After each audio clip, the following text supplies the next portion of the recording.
And we are live. What's up, guys? Welcome to First Rip Podcast. It's Money Monday. Let's get into it. Let's go.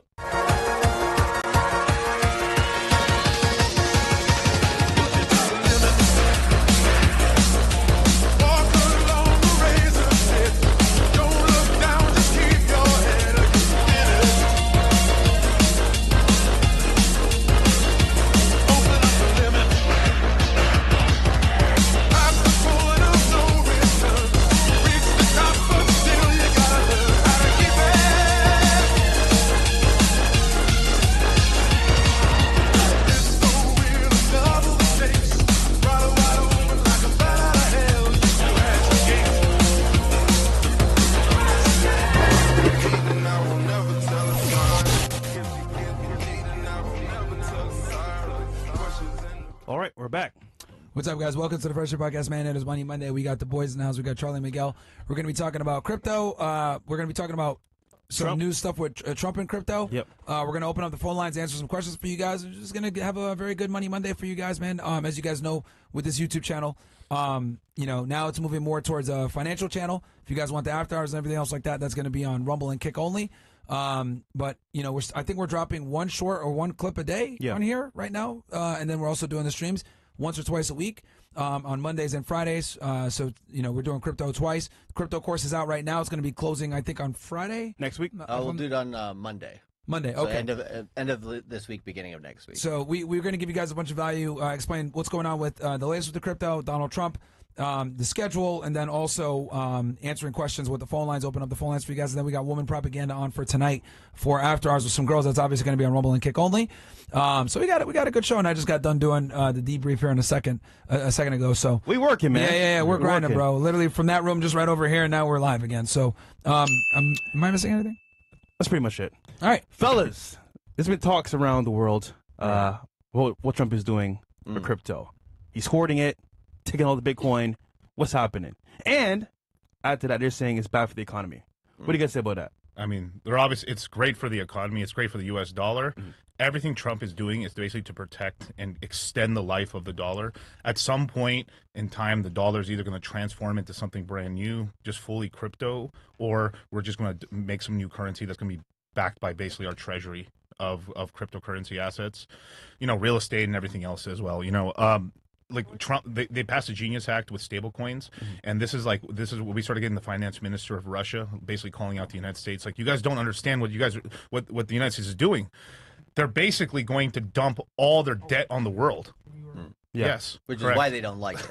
Yeah, pretty much. So Trump's making all these tariffs, right? So a lot of countries are getting pissed off, so they're buying less U.S. treasuries, which is basically they're not buying our debt as much. So Trump figured out a way. Well, we're going to grow the stablecoin market. All the stablecoins are going to be backed 1-to-1, $1 of stablecoin to $1 of U.S. treasuries, and we're going to let the global citizens around the planet basically destroy their local currency to get into a Tether, a USDC, or a USD1, or whatever stablecoin that exists out there, and that is basically going to buy up treasuries. I mean, they're expecting sometime by like 2028, the stablecoin market could grow to $4 trillion. That would make them the single largest holders of U.S. treasuries on the planet, more than China, more than anybody. I think right now we're maybe like 13th largest, the entire like stablecoin market, and these are like one of the plans. It's like it's sort of like what's happening right now in crypto and in kind of with Trump in office is Trump understands money. Yeah, he's a businessman. He's made money before. As much as people want to like shit on him, this guy knows business, and we want to be market leaders. You don't want to be second place. If you can help it, be first place. So that's why we've been pushing forward to like if we let China control AI, we're playing second fiddle and we're going to lose, right? So we're trying to control AI and we're trying to be the market leader in crypto, and that's what's happening right now. Like, we are the market leader in crypto now. Also, keep in mind, I didn't know this until recently, but we're in a lot of debt. Like, yes, not just a lot of debt, we're in a massive amount of debt. $37 trillion in debt. That's insane. Yeah. But he wants to actually use the crypto to help pay up the debt as well, right? Is that correct? Yeah. So Yeah, absolutely. So yeah, pretty much. We've been teaching the crypto mindset course for the last 5 years. We've been showing people how to self-custody, how to buy Bitcoin. Then it's gone to the point now where we've gotten very rich individuals, someone like Gary Cardone or the Cardones and stuff, trying to like publicly buying it and stuff. And then I cannot believe going to the conference that Cardone was sitting there with his brother saying, I'm buying Bitcoin. Yeah. I'm slowing down real estate. I was like, what the? Are you saying this right now? You're going to stop buying real estate and buy Bitcoin? That's crazy, bro. I mean, the last time we saw Gary, Gary Cardone and stuff like that, we were telling him about Solana. He got into Solana after that. Like a couple weeks later, he was on interviews like, I just went crazy into Solana. Yeah. But these billionaires or these people worth hundreds of millions of dollars are all getting into crypto. Now, banks are slowly getting into crypto. Now, large corporations like BlackRock and you're starting to get treasury companies, you're starting to get stock market companies. So basically, our private sector and our rich individuals and kind of basically the top 10% of Americans are buying crypto right now, storing it up, because as soon as the U.S. government officially starts, hey, yeah, we're going to spend about $100 billion a year to buy crypto assets. They're not going to call it a Bitcoin reserve. They're going to call it the crypto reserve, but it's mostly going to be Bitcoin. Yeah, they'll probably call it digital asset just because they don't like the words Bitcoin. They don't like the words crypto. The media's basically, try to tarnish those names over the last 10 to 15 years to try to stop crypto. That they just say digital asset reserve. Anything blockchain is still okay. But I think what these governments and corporations, like Grant Cardone's corporation, the government, the U.S. government, other governments, what they're starting to realize is like, okay, short term, there's a lot of volatility in crypto. Long term, though, if you get the assets that have basically already won and are not going away, then you can basically outpace inflation with those, and you can have a reserve of assets, just like, you know, with gold, silver, and other stuff too. Yeah. The other thing I think that they're realizing is, if you look at, like Miguel said, there's AI and crypto. Yeah. Just like we don't want China to be the leader in AI, right? We don't want them to be the leader in crypto as well. And they actually were the leader in Bitcoin mining for like almost forever, until like just the end of the last cycle in 2022. Wow. A lot of that transfer happened between middle of 21 to beginning of 24. It was like a long process, but now you have a lot of that mining going over into Texas. But the thing that's interesting, if you look at like a historical perspective of what crypto is and what AI is, AI, I mean, it's akin to like fire or the wheel. Like it's that significant of a, of an invention by humanity, right? Like it's massive. It could massively change the whole landscape of what we do. Crypto, I would say, is more along the lines of like the printing press. It's basically the major FU to the government, in the sense that there's never been a time in human history where the citizens could have control of money and actually be involved in the process of money creation. That's always been something that kings and, lords, governments have always been in charge of. And they are in charge of that with brute force, right? With murder, with, war, with all that stuff. And so crypto, there's a guy named Milton Friedman in the mid-90s. He's an economist. What he said was, the only way humans will ever take the power away from the Federal Reserve again, or the citizens will, is if they do something that's technological and that's like a sly version of something the government wouldn't notice at first. And Trump's like beefing right now with the Fed right now as well and stuff. So the Fed's kind of gotten back in line a little bit, because Jerome Powell's out of here May 12th, right? Yeah. So they're cutting interest rates 2 more times. Yep. 25 basis points October 29th and December 10th, another 25 basis points. So if you look at it, we just got one in September, we're going to go in October, another one in December, probably another one in February, and then Jerome basically said he's not going to cut anymore. And then as soon as Trump puts somebody brand new in office, the cuts are going to continue probably, because Jerome is basically saying that, like, we'll cut one more time in 27. No, that's not... That's crazy. So he's like saying 1 basis point cut of 25 basis points for 26 and then 1 for 27. That's nothing. Basically. Yeah, I mean, Trump campaigned on cutting interest rates. He said that when he was campaigning, we're going to need to bring the interest rates down. And he's a real estate guy, so I'm not surprised. High interest rates are always going to be, every time he's been in office, rates have been somewhat manageable. I mean, we did get lows during the COVID pandemic, but I think that was less what Biden, more about just the pandemic. Yeah, the economy shutting down. Yeah. But we were still at 0% right there, and then 20, literally look at it. 20 in crypto, stock market too. We basically topped out November, December of 21, and then January, 50 basis point increase, and then within 2 years we went from 0 to like 5.25%, and then in real estate, that means like 30-year mortgage is like 7 or 8%, 9%. From like 3%. Right now, it was the last couple of deals I've done have been like 8. It's between 7 and 9%. Like, that range. what does it cost to like cut a point? Because you always would buy real estate, but also like take points off, right? Yeah, you can buy points to bring it down, but then you start to get to a point of diminishing returns where it doesn't make sense. But I was buying it as an investor, so obviously, if you buy it as an investor, it's always going to be a point of just off of that alone. It's going to go up 1% typically. Right. But if you're buying it as a homeowner and you're going to live in it as your residence, you could probably get around 6 or 7. Yeah. At least when I was buying. Right now, I don't know what the rates are exactly. But They're coming down a little bit. Probably, yeah. I would estimate somewhere between 7 and 9%. Like I think long term, like I think Trump I mean, we can't go back to zero. We can't. Inflation would go crazy. You'll right? never see sub 3% interest rates ever again. Not for a long time. Not for a long time, yeah. But he's gonna like if Trump is in control by middle of 26, which he will be, I think the Fed's fund rate's gonna be like 2%. So that means, good credit, you're probably getting like low 4s. On a 30-year, that would be good. Yeah. And that's enough. And then it's pretty damn good. Yeah, and that's kind of what I was talking about the other show. Is like we're gonna start getting a refinance boom in the real estate market, especially like. He's been getting letters on that. Yeah, like refinance, but like the deal has to be good enough because there's tons of people. Like that's actually going to be what fuels the next crypto bull run and the next stock market run. Is it's going to be real estate has basically been at a standstill since 22. Basically, right? And no one can sell right now. No one can sell. Yeah. So people are house rich, cash poor, and then some people, if they have equity, right? If you bought from 2008 or like let's just say 2009 to like 2018, 2019, you have equity. Yeah. You have plenty of equity now. Yeah. But it should be double. It should be double, right? But you can't. But if you sell it, you're like, damn, this payment's ridiculous. Sure, you have people don't want to get into an equal house they had in California, buy one in Miami, and they're like, dude, I'm paying twice the mortgage that I paid in California for this house in Miami just because the interest rate's so much higher. Yeah, buying an equal level Oh, house. I see what you're saying. Yeah. Like them buying a house back in 08 in California and then coming to Miami is like it's like the damn near the same thing, if not more. Also, prices are higher too. So rate is high and price is high too. Exactly. So we are getting some real estate prices coming down finally. The interest rate, there's going to be a point in time, I kind of think if the rates keep coming down, we're going to start getting a lot of refinances probably at the end of 26, and then probably maybe prices are done crashing finally by middle of 27, the summer, because usually the summer is where all the sales happen. Most people don't buy houses in December. It's just a terrible time in real estate to buy, because most people, they're emotional buying. They're like, let me see how this house looks in spring or in summer, basically, right? But if you Charlie's from Minnesota, right? Like who goes buys houses in Minnesota in December? It's all covered in ice. Shit's cold. Yeah, shit's cold. Yeah. But I'm really bullish for the economy, and there's a light at the end of the tunnel especially for 27, 28, and 29. Right. The only thing that I'm worried about a little bit is what's going to happen in 28. Is it going to be JD?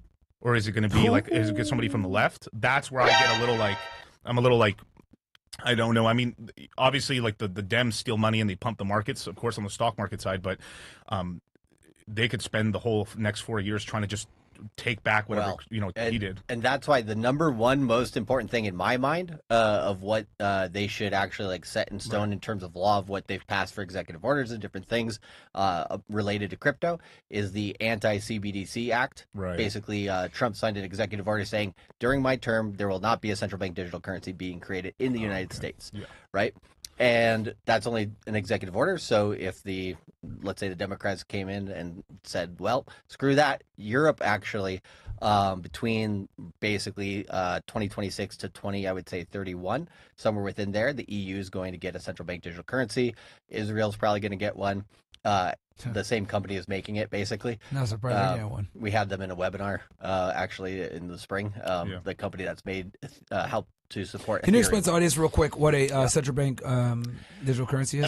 It's dystopian. So it's basically the simplest way you can for them. Yeah, the simplest way is it's a stable coin, or it's a coin that's stable to that currency. So let's say it's the dollar, the US dollar, right? So if it's a digital version of the US dollar. It's a digital version of the US dollar, but created by the government, not created by a corporation. So it's that's the one that would be termed official, right? And so it's an official government currency. And what they can do with that is, well, the NSA, we know what the NSA is doing, right? Yeah. And so they can track everybody's money, what they're doing with their money. They can pause people's money. It's basically ultimate control if it was like a cashless society, as an example. So it gives them a lot more authoritative control and viewpoint into people's finances than even the banks are right now. Yeah. And so that's not good. That's not what we want crypto to be used for. And the reason why the EU is going after that is simply just because it's an easier way to control everything that's going on among multiple countries. Also, you probably got a lot of people who are like, well, what we could do is, let's say, for example, like in a dystopian example, let's say you're driving a Porsche to go somewhere and you're going to eat somewhere and you're eating like, grass-fed beef and all this stuff. And they're like, okay, I'm going to pay for this. I'm going to buy this at the restaurant. And they say, well, sir, actually, you've used up your carbon credits related to your central bank digital currency for the month. So actually, since you drove here in a Porsche, you can't have a steak. Or whatever it might be, right? Yeah. They could do something like that. So an authoritative or totalitarian type of government would, or dictatorship, right, would be happy to have that. But yeah, we have, and Saudi Arabia is the third country that's going to basically be doing that. So EU, Saudi Arabia. So EU is it fully implemented in EU yet, or no? Not yet? So Christine Lagarde earlier this year, and she's been talking about this ever since she got into power there. She said October of this year is when they want to start having the laws passed that can happen. That it could be used. It could be implemented. Okay. Yes, and then there's a guy named Richard Werner who's an economist who's through Germany, the UK, and he works at Oxford. He's also been in Japan for a long period of time. He had this really interesting documentary called The Princes of the Yen, and he's basically said the timeline of what you saw for the EU to get created is kind of a similar timeline for the central bank digital currency. And if you kind of compare those timelines, it would be between 2026 and 2032 where you get that, more than likely 2029, 2031. So why I was mentioning that is because if the EU gets it and then another party comes into power that's more aligned with maybe that type of philosophy, then they could say, screw that executive order. We're going to get rid of that. We're actually going to implement this because we can see that the EU the last 2 years has been doing this all right. So let's just copy that model. It's great. We can give UBI to people easier. They'll try to make it sound like it's good for you. Yeah, that's what I was going to say. They're probably going to roll it out where, hey, you do this and we'll give you some money. And, normies are going to look at it like, oh, really? Yeah, it's way easier. It's cashless. So like, blah, blah, blah. Obviously, people like us, right? Because we understand censorship, we understand how the internet works and everything else like that. But normies don't have a grasp on this. Yes, not at all. And I've been talking about this since 2019. People thought I was crazy. Well, this is a bigger problem because now people are losing their jobs. They have no money. They need money.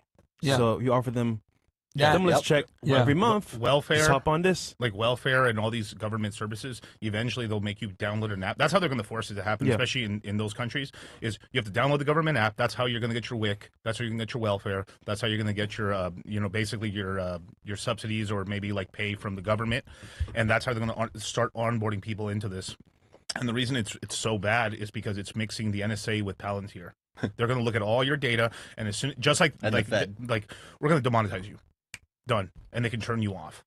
Now, the United States is not going to go. They're going to do it selectively at first, but there's other countries that are going to go way harder. China's been doing it for a long time. They've been trying it out for a long time. So, like, when you have total control of the economy, there's no real dollars anymore. There's no more real like physical dollars. Then, because it's all digital at that point, then they could say, the economy's a little slow today. All the money that was made in the last 2 weeks, you have to spend it before Monday, or it disappears. That way they can control inflation a little bit better. Yeah. Yeah. Also, and they can exclude stuff. They can say, actually, and you can't spend it on electronics. You have to spend it on other stuff. And they can literally select what you can spend. Remember, I don't know if you guys saw this tweet recently in the EU. There's someone that got arrested for reposting someone's tweet. Yes. And in the UK? Yeah, I saw that. That's crazy, bro. The two female cops when they showed up. Just imagine being in jail for posting a tweet. Yeah, that was a kid, right? That was a kid, right? Now imagine you're a bank account. Yep. Even worse. Yeah. Even worse. And I would say, like, EU is probably going to be the quickest to get it implemented. Israel and Saudi Arabia will be next because they can kind of just do it a lot more quickly. They don't have to have as many checks and balances. Yeah. But there's a politician from Minnesota called Tom Emmer. You've probably heard of him. He's the whip, I think, of the Republican Party. And he's been actually a very good proponent and I'd say one of the few politicians that's actually very eloquent about speaking about cryptocurrency, understands it. It's not just somebody gave him talking points and said, hey, here's what you talk about. He actually looks like he sat down and understood this, and he said, as a nation, we need to make sure that this absolutely does not happen. We need to make sure that executive order gets turned into law, and if that happens within the next 3 years, awesome. Because what the United States is going to do instead is they're going to go into corporation-based stable coins, which are not central bank digital currencies. So one ultimate power is not going to be able to turn them off. You're going to be able to choose between a plethora of options like Circle, which is Coinbase. Also, PayPal has their own. Robinhood's probably going to come up with their own stable coin. Different crypto wallets like MetaMask are going to come up with their own. But the problem is if the government makes their own and forces you to use it. Then they have one choke point. Yeah. We're like... No, I mean, I can absolutely see how that would be very bad because...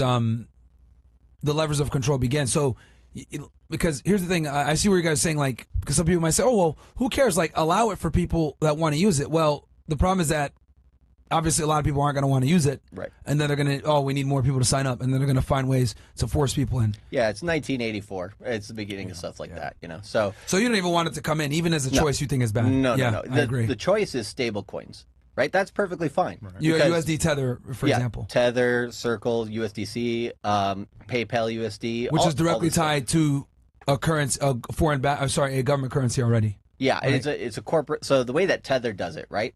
They have their corporation. They print digital dollars, but they do so based on how much value they actually have of dollars within their corporation. They recently hired Bo Hines, who was in the Trump administration, because he was actually behind the movement of the Genius Act that passed this summer, which allowed corporations to basically make stablecoins. It made stablecoin legalization essentially like regulated. Okay. And so now what you're going to see a lot of banks do, like JP Morgan, right? They're going to be like, oh, well, we're at the front of the money printer. We want to stay at the front of the money printer. Right. So they're going to aggressively do these things. And so Ethereum is the coin that basically all this is built upon. Like I said, the company, I won't name the name, but the company that made, that helped to fund Ethereum and Cardano, back in, I think this was like 2015. They're the ones that are also helping some of this, the central bank digital currency go through. They're going to create some privacy stuff related to that. So, and then there's going to be that technology will probably be copied by a lot of other things. But the core point is that a lot of it's built on, or almost all of it will be built on Ethereum. And so that's going to bring a lot of, well, so the rule in crypto is whenever you have stable coins coming into an ecosystem, price goes up because you have money sitting there. Eventually that money is going to buy up Ethereum, buy up whatever assets are in that space. And so if you have Tom Lee, who's the head of this company called BitMine that's trying to own 5% of all Ethereum supply, he's basically talking about how many trillions of dollars are going to come into crypto just because of all these stable coins being created by these corporations. So, I mean, think about it, right? How much money does PayPal have? How much money does JP Morgan have? How much assets do they all have that they can be like, okay, we're actually backing the dollars that we're printing or that we're putting into circulation that people can use as like an IOU. We're backing that with actual assets that we have, sometimes dollars, maybe sometimes their own real estate, but they put that down as collateral essentially. And so when you get all that money coming onto Ethereum, right, it goes up a lot. Yeah. Long term. Yeah, no, but I can absolutely see why people are concerned with the, central bank. I mean, central banks in general are create problems, but with the digital currency, oh god. What I was told is to get your money up now while you still can. Yep. Trump's in office. Yep. Get 2 passports, one U.S., one outside, and run for the hills. Yeah. That's what I was told. Well, you have to always be kids. able to, yeah. Part of freedom is being able to do what you want, when you want, with whom you want, wherever you want, right? Yeah, you just got to have control of some of your money. Buy some Bitcoin, buy some Ethereum. Like focus on those two mostly, and you can speculate. Let's make some money, of course, but long term, like every time the market crashes, like during the all time lows, like during 2019 or during 2022, I bought Bitcoin and I bought Ethereum that I'm not selling. I'm just keeping it for a long time, and for a long, this is like a 10, 20, 30-year hold for me, And it's for both your Bitcoin and the Ethereum? Yes. Both? Absolutely. 10 years? Okay. Okay. Yeah, at least 10 years or more. I mean, before I take 10 years some from this point or from when you bought it? I would say probably from this point. Yeah, At this absolutely. point. So Okay. like 2035. 2035 is when you're looking at maybe liquidating it. Maybe liquidating a little bit or taking some money off there. Or you gonna but sell it anything? depends, too, what I'm doing. No, you he's, know? for 10 years. He's going Are to you hold can it. sell any altcoins? Yeah, of course, you have to, it's sort of like that Bitcoin caller that called in, the Maxi. Well, there's times where you buy Bitcoin where it's, I was trying to get people to buy Bitcoin below $1 trillion market cap, $52,000 and below. It went to 15,500, and we were trying to get people to buy 15,500, 20 grand. How much was it last year at this time? For which coin? For Bitcoin? Bitcoin? So What- I remember one time y'all came here when it was really September? low. Yeah. And we told everybody, And people said, it's a scam. yeah, it's a scam. Don't buy Bitcoin. Yeah, it was low and you guys were all fucking freaking out, man. 70 grand? I think it was probably 70 I'll grand. look right now what it was. Yeah. Yeah, I remember that. It was funny. All right, guys, by the way, we are going to open up the phone lines for you guys as well. 646-490-0394 is the number to call into the show. I don't know if it's open yet, Mo. Mo typically waits until to turn it to whatever, but we were going to finish chopping it up with the boys. We're going to open up the phone lines so you guys could go and ask your questions. So September of 2024, $62,000. We're $112,000. It's doubled in a year, bro. Yeah. Isn't that wild? And everyone's That's normal for Bitcoin. So this is a bull year for Bitcoin. I think because of what he said was, all the stuff with the rate cuts and then future money printing, that's going to help us bleed into next year. Would you advise someone, like that we had that hater call on last time? Would you advise someone to buy Bitcoin at this point, or is it like, come on, at this point, bro, it might not be worth it? You might want to go into a... Everything has a use case, right? So it depends on who you are. Like, why is Michael Saylor going so hard in Bitcoin? Because he's already rich. He's already got tons of money. Gotcha. So he just wants to maintain his value over time against the dollar, actually increase over the dollar, right? Make sure he doesn't lose his money, and then increase slowly. So he's a lot more conservative in that sense, right? But then why is Tom Lee wanting to buy 5% of all Ethereum, right? Which because he 6 knows million. that's the next one that's basically still cheap. Yeah. It's like you're buying $5,000 Ethereum is like you're buying maybe, $2,000 Bitcoin back in the day. Gotcha. They're not exactly equivalent because of supply. Yeah. But in terms of the opportunity, But it's roughly equivalent. speaking, yeah. So buying Yeah. Ethereum right now at, what is it, 3,000 or something like that, is the equivalent to like buying 4,200, 42 Yeah. is the equivalent to buying Bitcoin back when you said when it was around 1K or so? Yeah, under like 2017-ish? What was it? When Yeah, was it that cheap? 2017. 2017, Yeah. around Yeah. 1,000, 2,000? And I would say, Solana itself, right? That's going to be a little bit of a Wall Street chain. Yeah. And so you're going to have a lot of tokenized assets and real world assets starting to come on there. Now, that's a little bit of speculation, right? But the banks are starting to move in that direction because the Solana compared to Bitcoin, Ethereum is much more centralized. So it has a lot more aspects of what we call Web 2. Crypto is more like Web 3. So the next generation of the web. Web 2 is kind of what we're used to using now. And so they want to make it easy to use. You have Phantom Wallet. I don't know if you've ever used that for Solana, but when you use that, it's like you're using an application that you're using on your phone now. It's not like you're using a crypto application, really.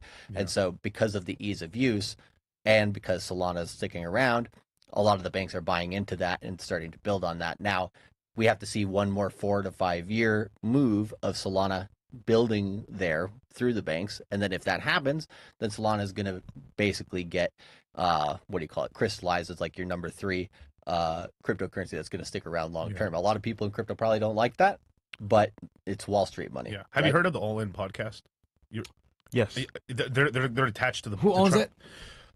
David Sachs. Yeah. David Very Sachs. familiar with that podcast. They did a big episode last year when they endorsed Trump. I remember. Right. Yeah. So all those guys on the show invest into Solana at like a penny, basically. And these guys are all attached to the Trump administration, So it's like we just following the money, and they're also some of them are ex-PayPal mafia, and then some of and Peter Thiel's also backing JD and backed all the candidates on the right for vice president. So we're just tracking where the money's going, right? So it's like, all right, so like this one's one of the gilded ones. So this is the stuff that we were looking at when Solana crashed to like $7, right? We told our guys let's put some money in. Like I bought a ton at $16 and stuff just because we were are they still backing it? Yes. Okay, let's go. And just to make a point, yeah, I think Ethereum is a better buy right now. Doesn't mean like if I buy Bitcoin right now and I hold it for 10 years, I'm going to make money. Tons of money, of course. Regardless. But during the short term, during the next couple of years, it's like an example. Like I was going to say this at Bitcoin Maxi guy when he called. Imagine like people always tell people to buy crypto when it's the most high, right? Yeah. So when 21, right? Let's just say he probably like, let's just say, mom, buy Bitcoin. Cool. His mom probably would have bought it in March or April of 21 for 64,000, 60,000. Within the next couple months, she was down the entire time, and then around November, she finally got mom, I'm $9,000 in profit, and then it crashed for another year and some change too. So then the mom, and like this is what most people do, they get rolled out and they sell it. Like the time to buy Bitcoin was in 2019 when we were buying it for $3,000. Right, 3,000 to 69. That's where the money went. When us buying $15,000 or $20,000 Bitcoin, now it's like $113,000, $115,000, right? So Ethereum's all-time high in 21 was $4,800. Okay, we're at 4,200. Bitcoin's all-time high in 21 was 69,000. So Bitcoin's basically almost doubled its all-time high, and Ethereum's is right there below its all-time high. So if you're just looking at like a value, and we're also just like Charlie was saying here about like Tom Lee's trying to buy 6 million Ethereum, which is 5% of the supply. Absolutely all nuts. these companies can't lose if you got that much. Yeah, and they're gonna stake it and make a bunch of money with it and stuff like that. And like And Tom Lee used to be the top. He left J.P. Morgan in 2014, but he was basically their top guy, their top macro guy at J.P. Morgan in 2014. He left, made his own fund and stuff, and he's basically been one of the most, in terms of like the last decade, he's been single-handedly the most correct guy when it comes to equities. Like, like everyone knows. I mean, it's like he's super famous in equities, but well, if that guy's buying a bunch of Ethereum, I think we're onto something here. That's a green flag. Because that's what I've been buying has just been straight Ethereum. I'm slowly picking up a little Bitcoin here and there, but like it's just so high now at this point. It's like, are you going to get the same returns, right? Especially because we're spoiled, right? Like especially you guys. You guys were buying Bitcoin at fucking when it's just a couple $100. Meanwhile, me, I'm over here. I'm thinking like, I'm buying Bitcoin at 3,000, 6,000. This is great. Now it's 120,000. You're like, oh damn, I don't know, bro. Well, here's the other thing though. Like, where is it going? One of the things that R.I.P. John McAfee, McAfee said back in 2017, if Bitcoin hits $100,000, it's definitely going to $1 million. And that's the reason for that is basically because good point. If it makes 100, well, he was crazy when he said that too. I remember when you guys did that interview. Yeah. Oh yeah, that was. I remember when you guys did that. fun. When you and John did that interview years ago, everyone was like, "This guy's fucking crazy." Yeah, but he was right. Yeah, he was absolutely right, and he had a controlled craziness. Like, it was funny when we did that interview. He said, "Oh, I have 30 minutes for you guys." Right? We started like 10 or 15 minutes early because he was in the room already, and then we were like. What do you call it? We did the whole interview and everything, and then at the very end, which I thought he was just going to keep going. I'm like, oh, he's giving us more than 30 minutes. We're going like 40 minutes here. At the very end, he started talking about Kent State, all this stuff, and he started like kind of fake crying, but I thought it was true at the very beginning, right? He's like, you guys, like you kids, your protests and stuff, like you guys are kind of lost and all this stuff, and then he's like, you cried and stuff, and then he hangs up or whatever. We're like, what the hell was that? Like, it was the weirdest end to an interview ever. But then, like, I swear to God, bro, I like frantically texted his wife because she's the one that helped us set up the interview afterwards. I was like, holy shit, like, we had a really good interview. I hope he really liked it. Like, I didn't want to make him upset, but, like, I hope he's okay, right? And she was like, he's having a great day. Like, all right. he was just, playing with us, basically. But, all right.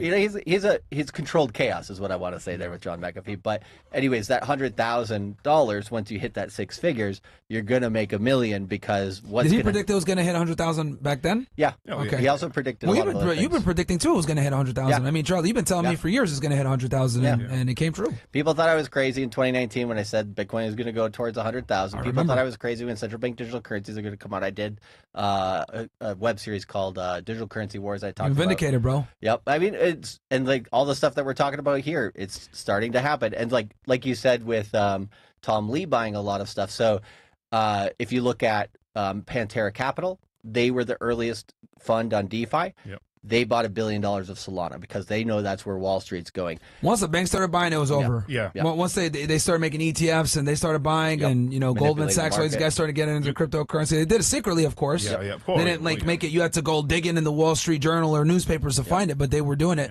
And then we talked about Grant Cardone earlier. Grant Cardone's had crypto forever. He just didn't publicize it like that.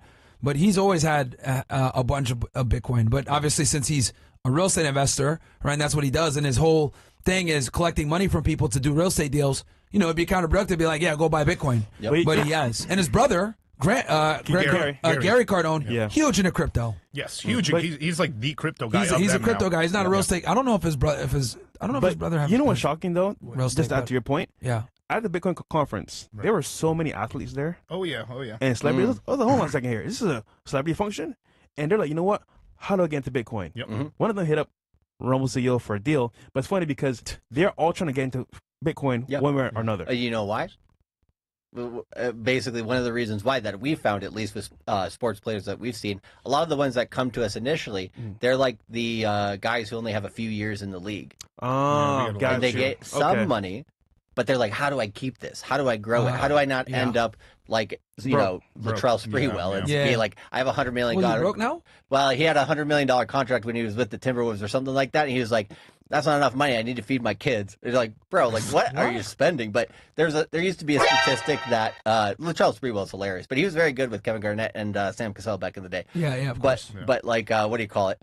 There's a statistic. This was before 5 years after the league, something like that, right? Athletes are broke. Well, like not even that one, but before Steph Curry like popularized the 3-point from like way long range. Yep. It was a high risk play, right? And so this was maybe probably late 90s, early 2000s stat, but they found the players basically who were willing to take more 3-point shots were a lot worse off financially Oh shit. because they had too much risk on their plate, basically. Interesting. And so what you find with those players is, yeah, you go down the line and they basically spent all the money. So the best shooters tend to be terrible with money. Right. Yeah. And so what they're doing now, if they're like in the league just a few years, like Gronk had a story where he's like, I didn't spend any of my money that I made. I just put it in a bank account and I live frugally. Awesome, smart man, right? Now he's freaking rich or wealthy. And then all these different things. And so like they want Bitcoin and they want to get in this space because they don't want to lose their money. Do They you know wanna who keep was it. had the curve? Everyone laughed at, said he's blowing money too fast and you won't do well. Odell Beckham.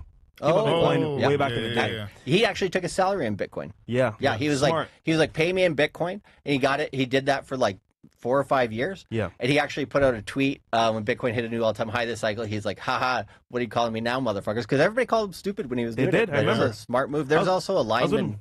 There's like a remember. lineman from the Carolina Panthers. I forgot his name, but he was doing the same thing. Yeah, smart guy. When do you think is early on, but you've been pretty good with, you predicted Bitcoin would hit 100,000 back in 2019. When do you think we'll hit 1 million? So my outlook, and we probably both have like different opinions on this, Sure. but And do you guys want to open up the phone lines after this prediction? Yeah. Why Okay. not? Sure. Let's do the chats first and then phone line because they've been waiting for Okay. chats. All right. Bill, Mo, logistically, should we open it now?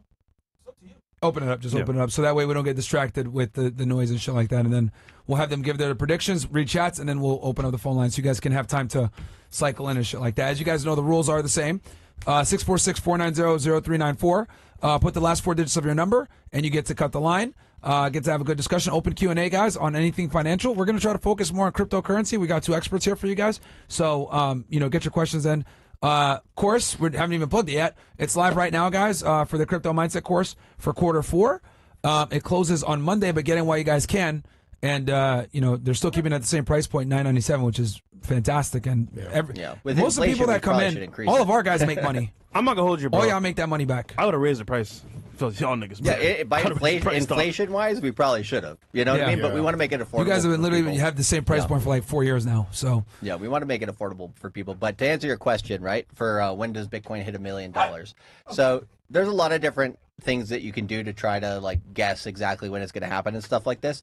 But the first thing that you need to do is we kind of explained this on the last show. One of the callers asked, like, is the 4-year cycle broken? Are we going to extended cycles? So if anybody has questions about that, go view that. But in my opinion, the 4-year cycle is still valid. It will still continue to be valid for quite a while.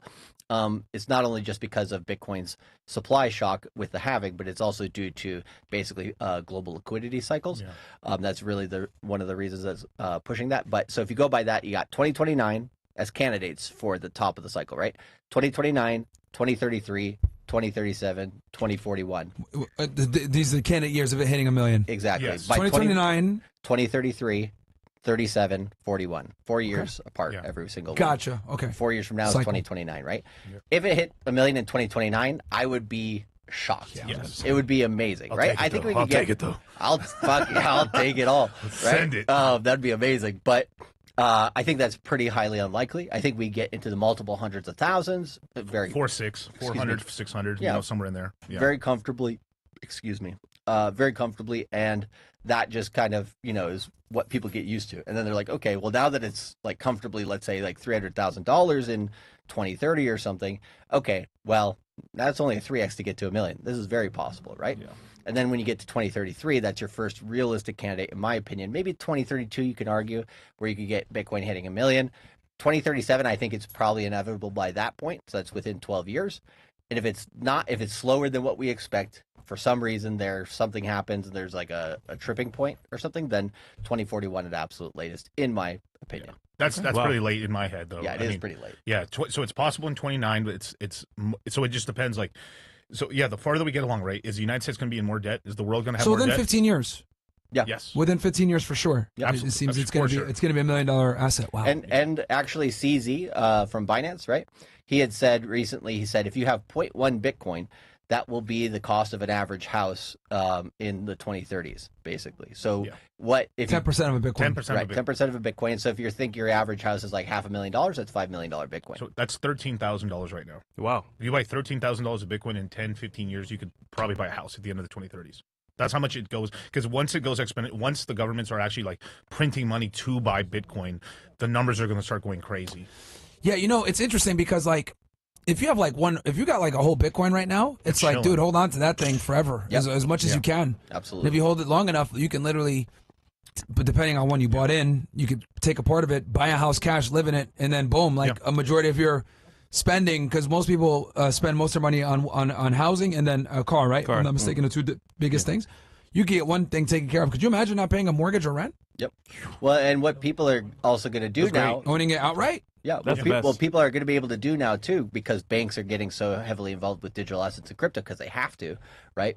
They're going to start allowing you to borrow against your Bitcoin, Yes. right? So if you That's the Do next they 4 not allow years. that right now? some The people high do, level, but at the high level, yeah, the very high level. 'Cause I've seen some not- people already right now getting loans on their Bitcoin. Oh yeah, you could absolutely find somebody who'll do that, but like, Ross. it's not common, right? It's not common. Like you don't go down to Bless like you. It's your- not your conventional credit like a union. Bank of America where they're going to start Yeah. doing that. But you guys predict within the next 10 to 15 years, it's going to be a less. common thing. Commonplace. Less. You go into Chase, hey, I got this much Bitcoin I want to borrow against it. Sure, we'll give you a loan on that. Right. Yeah. 28, 29, that's, know, you'll be able to start going into certain JP Morgan branches, like private client. You'll be able to do Instead it. of doing HELOCs on your house, home equity line of credit, you'll be able to do it on your And to crypto. keep your house And that- out of getting taken. Yeah, and Also, you can keep people your are buying Bitcoin, cars with Bitcoin as well. Yes. Oh yeah. Like Okay. Bitcoin. Yeah, you can find like not used, but like there's certain dealerships that will take Bitcoin, or it's mostly in the used kind of luxury market. There's like smaller players that like, yeah, we'll take Tether, we'll take crypto, Bitcoin, Ethereum, Solana, and then we'll sell you cars.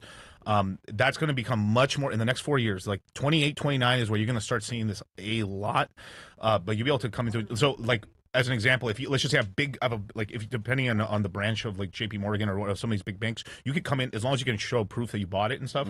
I could go into a bank with a huge bar of gold, and they would give me a loan on it at like the lowest interest rate possible. So you're going to be able to go into JP Morgan with like 1 Bitcoin on a flash drive as an example, deposit it there or send them to their wallet, and then they'll give you like a 2%, depending on the interest rates, they'll give you like a 2% loan on that for whatever terms you want. Well, we had a guy walk into the dealership. Yeah. And he pulled out his phone, showed us his portfolio for crypto, and got a car on the spot. Beautiful. Yep. I was like, wow, Yeah. that's fucking dope. I mean, Yeah. I bought Yeah. Rolexes You got a proof with, like, for a Tether. loan right on the Bro, spot. the guy that owned the dealership was like, get him a deal. Yep. Instantly. So he saw how much money was in there. So Yeah, that's going to be more and more common. And think about this too: is like if you start you're selling depreciating assets for crypto, especially if it's Bitcoin or Ethereum. If you keep that, like just like Grant Cardone, like he got his first Bitcoin from there's this guy who this crypto convention that was going to pay him speaking right. I think it was $60,000 or $100,000 for the speaking engagement for a crypto convention. He went and they asked him, hey, could we pay you in Bitcoin instead? And he's like, never say no to money. Yes, do it. So he took it. They paid him in Bitcoin. That's when Bitcoin was. Oh my God! I mean, it must have been $100, maybe $300. It was very cheap. He got a ton of that. That was a very intelligent decision. Yeah. and stuff Well, like that's that. what people are calling Bitcoin Chuck E. Cheese money, not real. You know, it's in the ether. They're saying the same thing now, right? About Ethereum, Solana. And it's just like, you know, all you really have to do in crypto is look at the history of both money as well as what has happened in crypto so far. And we do often in the crypto mindset course, we teach our guys like what is the actual history of crypto, because by the time we get past 2030, it's going to be such a complex industry. A lot of people are going to have a hard time remembering that stuff. well, there's no other way you can get this rich this fast. Correct. If you're gonna hedge against like speed and time, I don't know what other class you could put money into There's to get a nothing. return. Yeah, none. but we do have to remind people there's always one in the 4 years. There's one bad year, right? Like 21, and it's bad. and it's bad. So 21 ends, 22 happens. Whew.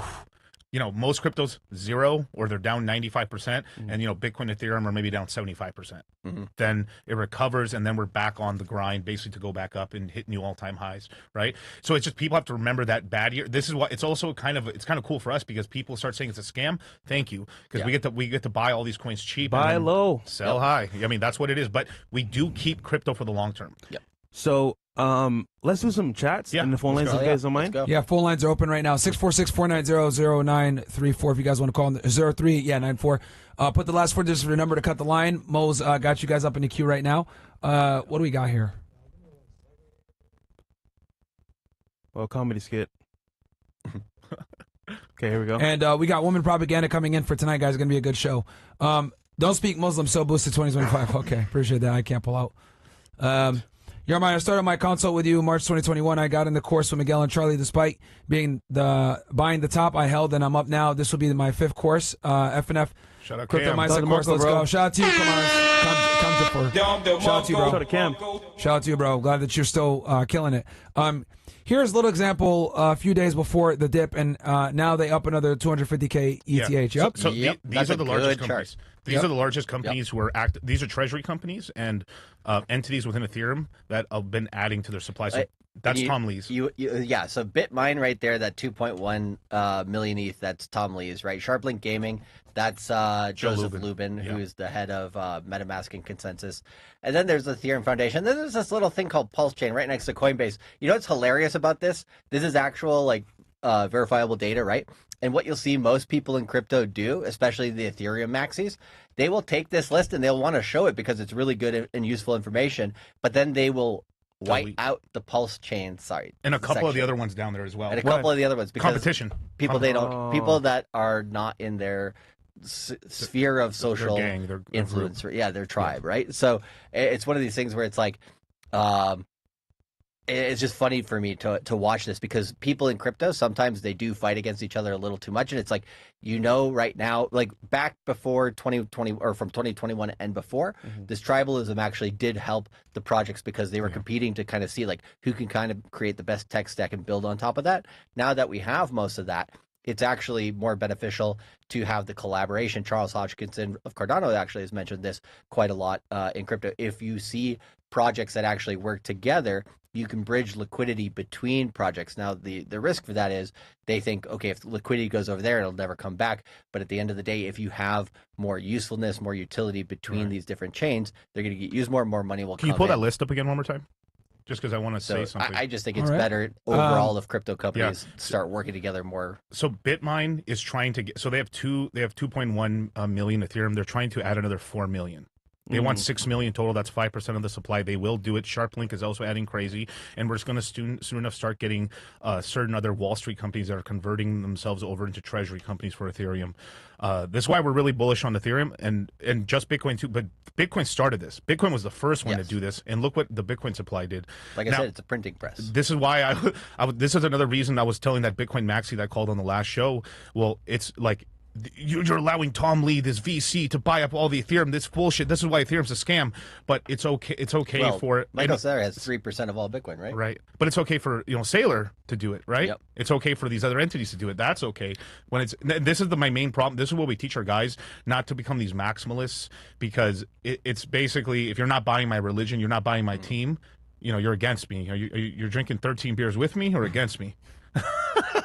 And that's how people are, as much as I don't like XRP or any of these other coins, like if I can make money on it, I'll make money on it. I think XRP is going to go up because guess what? There's going to be a treasury company coming up to buy XRP. They have an ETF that just went live. Look, it's going to go up. But Dogecoin just got another ETF today, which I called. It's called T-Dog. T-Dog, baby. And then G-Dog too. G-Dog is coming. G-Dog. G-Dog is coming too. Wow. And no one believed, just like Charlie kind of predicted a lot of these Bitcoin prices. I was the earliest guy when it coming out saying about these ETFs. I was telling people there's going to be a Bitcoin ETF this cycle, a Ethereum ETF, and then people are like, okay, I believe that. There's going to be XRP. Ugh, what? Yep. You can go back to some of the old shows we were on. I was saying this. What? I was saying there's a Dogecoin ETF, and I said these are the 4 most likely ETFs to happen this cycle, and people didn't believe it. Now they've all happened already. A couple years later down the line, hey man, Charlie Miguel don't miss. Shout out G-Dog. What's the next one? And the phone lines. Also, guys that are watching on my kick, we're going to move over. We're going to end my stream here soon and then go to, we got like 200 of you guys watching over on my kick. I know a lot of you guys don't even know that we do have a Fresh and Fit kick channel. So I'm going to drop it in my kick right now for you guys that are watching over on my side. So you guys can, come on over. Yeah. We're going to get Chainlink ETF. We're going to get a Solana ETF. The AVAX one. The AVAX and Solana are the really big hyped ones right now, because Solana, obviously, that's where all the meme coins are and stuff like this. But AVAX is mostly kind of doing more of the government side, kind of, it seems like to me. Yep. And then Solana is obviously the banking government, where like Solana is more of like retail buyers plus like Trump administration VC side and stuff like that. But it's been the most popular one, so it's going to do really well. We can get it. I'm not saying like in the next month, but like eventually, Solana could go like $420, maybe $800. That's totally possible. Don Pepe in the building. Don Pepe, that's right. I Can't Pull Out again says, we need Charlie Miguel to hit the pose for the OSS. We're going to be 10K strong soon. It's a comedy skit. Yeah, they comped me with the salute. Yeah. Yeah. Okay. Sharpshooter, what coin should I buy right now, and how long should I hold? Good question. So let's give a couple different recommendations, all right? So I'm going to go with, let's go with super simple, and then let's go with like, okay, you're going a little bit harder in the paint, right? Yeah. So the super simple one is Bitcoin and Ethereum. Yeah. How long should you hold? Well, anything in crypto right now, it depends on like, why are you buying it? Are you buying it just to have a savings that you're going to hold there for 10 years, or are you going to try to maximize it and grow it up, build it up, cultivate crypto basically, right? So let's do the first one where you're just going to buy and hold. You can buy Ethereum and Bitcoin as much as you want any day of the week. I think who was it? I think it was ARK Invest, Kathy Woods. Her son is just buying a big grip of Bitcoin once a month. He's doing that basically until he's into his working age, or I don't know how old he is exactly, but until he's quite a bit older. And so you could do that for like 10 years, sit on it for the rest of your life, sell it, borrow on it, do whatever you want. That's perfectly fine, right? If you want to maximize it this cycle, then I would say probably before next spring, right? Buy whatever coins you want now that you think are going to be successful. Let's say Bitcoin, Ethereum, then probably take profits on them between now and next spring, and then buy back again Q4 of 26 or Q1 of 27. Simple. Right. So you basically do a couple moves there. Some people are able to pay attention to that long to be able to do that. Some people aren't, right? Some people want the easy strategy. So that's a simple one. Solana, I would say right now is a really good coin to buy. The other one, the one that I like right now, just because the chart is like looking like it's going to break out no problem once Bitcoin gets back above 125K, is AVAX. I mentioned that on the Friday stream as well. So you buy AVAX under $35, the next price targets it's going to go to this cycle most likely are 60, 90, and possibly 120 before. And that's even if it doesn't make a new all-time high, you can hit those levels. And if it does make a new all-time high, it might be a few $100. And so that one within the next few months, I think is a little bit further down the totem pole. And so for that reason, you make a little bit more money. You outpace Bitcoin, Ethereum by a little bit more. And you kind of have to understand crypto a little bit more to really get into that one. And then also, but those are pretty safe options. And then time to go degenerate. But now, like, there's a thing. It's like where I am in the market versus someone brand new, right? Like me, right? Like I've already bought in kind of all the majors already, cheap already. So for me, when I'm using my dollars, keyword, I'm using my dirty fiat to buy crypto, I'm looking for the best value. I'm looking for, like, you have to invest like a man, not like a woman. A woman wants to buy all-time highs. They want to fuck the winner, right? Everybody wants to buy Bitcoin. When Bitcoin, like, let's say Bitcoin crossed $200,000 today, Miguel, Charlie, do I buy Bitcoin right now at $200,000? Dog, you have to buy it when it's the race is just starting, when they're in last place. That's where you buy it. You can't, like, this is a big thing. People always want to buy it when it's green, when it's the all-time highs, which is wrong. You like investing, like, you can't invest like a female. You have to invest like a man. You have to make these investments. So I look at like dogs as an example, because like I've already got my Bitcoin, Ethereum, Solana. I've got these positions already locked in now. I'm looking into buying AVAX. It hasn't pumped just yet. I'm looking to buy. Isn't AVAX very underrated? Yeah, it's very it's just starting to kind of break out now. Yeah, just now. Sui as well. Sui's another one. Spot. Yeah. Yep. So those are super safe majors. They got ETFs coming on the way now. There's like something like a Sonic, right? Sonic's at its all-time low at 25 cents right now. It's going to get listed on the Nasdaq. They're building a U.S. corporation, but all this stuff takes time, and there's a bunch of drama in the community. Good. I love buying blood in the streets. So I'm buying 4 for $1 right now. If it goes to 20 cents or 16 cents, like the Phantom all-time low of last cycle, then I'll buy it at 16 cents. So I'm willing to do like 2 more investments. One more at 25 cents, 24 cents. And if it crashes below, like if it goes down to 16, I'll buy there. And then I've got my bags packed. Then, Pulse chain stuff, I've got it bag packed already. You might buy a little more EHEX and stuff just because it's cheap on Ethereum, and there's going to be like ETH maxis or just people that don't want to bridge in, they'll just buy that. There's then there's meme coins and stuff, but that's just super speculation stuff. So guys, real quick, on my Kick, we're ending it real fast. We're ending it on right now. Myron Gaines X, come on over to Fresh and Fit on Kick, guys. Got like 200 of you guys over there, whatever. So come on over and watch on Fresh to Fit. I know a lot of you guys don't know, but yes, we do have a Fresh Fit Kick account. We don't really promote it like that, but we do have a Fresh Fit Kick account. So come on over and watch over there if you guys, are somewhere where you can't watch it, or YouTube, either or. But come on over, kick.com/fresh to fit. I've spammed it in the chat for you guys. I'm going to end the Myron Gaines X one right now. Bill's going to end this. So come on over, guys. Sorry. Go ahead. Also, with that information alone, you guys heard from Charlie Miguel, you can make a lot of money. Just that alone. Without any course, anything. So that's a real value there, fellas. Stick to the stuff that's going to have ETFs or treasury companies. That's a safe way out. So if you're going to get off of the Bitcoin Ethereum reservation, you buy the stuff that's like Solana, AVAX, Chainlink. You buy stuff that's going to have treasury companies and ETFs. That's institutionalized, basically. Yes. Yeah. That's a safe way. Anything else, you're more risk, more rewards, but it could just totally backfire. The only issue I can see is that I won't know when to sell. As someone just watching this for the first time, I'm going to buy this coin, but I don't know when to sell, which is why you need a course. Yeah. Yeah, this is why we structure our business this way too, right? So we have our crypto mindset course, which if you don't know about this stuff, you have to get that first, just because it's like the boot camp to crypto, and like Foundation, it'll really get you going, right? But then after that, like we have guys who take maybe 2 courses a year. They've been with us for a while. And then the other group that we have is called the Citadel. It's just like our monthly group, kind of like you guys have Castle Club. And that at least, people, if they need to take a little time off or whatever, that at least keeps them kind of up to speed. So we make sure to give that group a lot of information, as well as hell, if people just watch our YouTubes, right? Cultivate Crypto and Dollar Cost Crypto, they're going to get tons of this information for free as well. But in October, we'll be dedicated only to the course, so we won't be doing YouTube. But between now and the end of this month, just like we're coming here and talking to you guys, we're going to be talking a lot about this stuff going into the end of the month. Because we're going to be taking care of our guys to like the end of the year and making sure that look, there's going to be a local top. There's going to be it could be in October, could be November, where we're going to get like the Bitcoin top for the year. Doesn't mean the cycle's over, but taking some profits there, making sure cash on hand, and if it is confirmed, oh shit, the cycle is over, we sell out of everything else, and then we try to buy the Bitcoin bottom. But very likely, because of all the money printing, Jerome Powell getting replaced in May 12th, the money printing that's going to happen through the overnight repo market, and all those kind of indices there, basically the market could continue to keep going up, as well as we're heading into an ICO season. We're having a lot of the largest crypto exchanges go public in 2026, early 26. We're having more ETFs. Like we're not in October yet, but we still have a ton of ETFs that haven't passed yet. So we're about to go through a whole ETF boom that's still going on.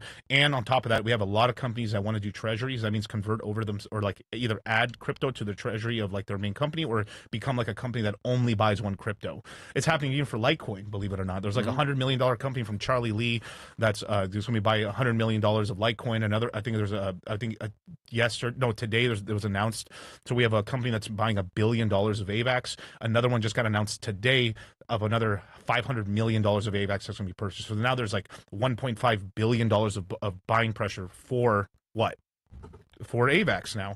Crow token's going to have multi-billions of dollars of purchasing power coming from mostly the Trump administration and World Liberty Fi.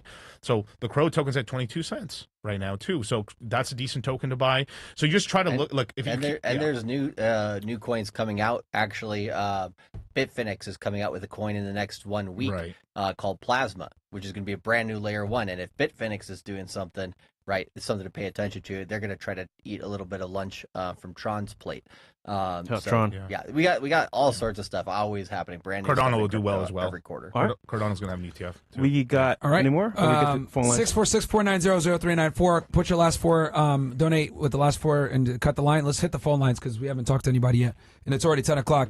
We'll be on probably, guys, for like another 30, 40 minutes or so.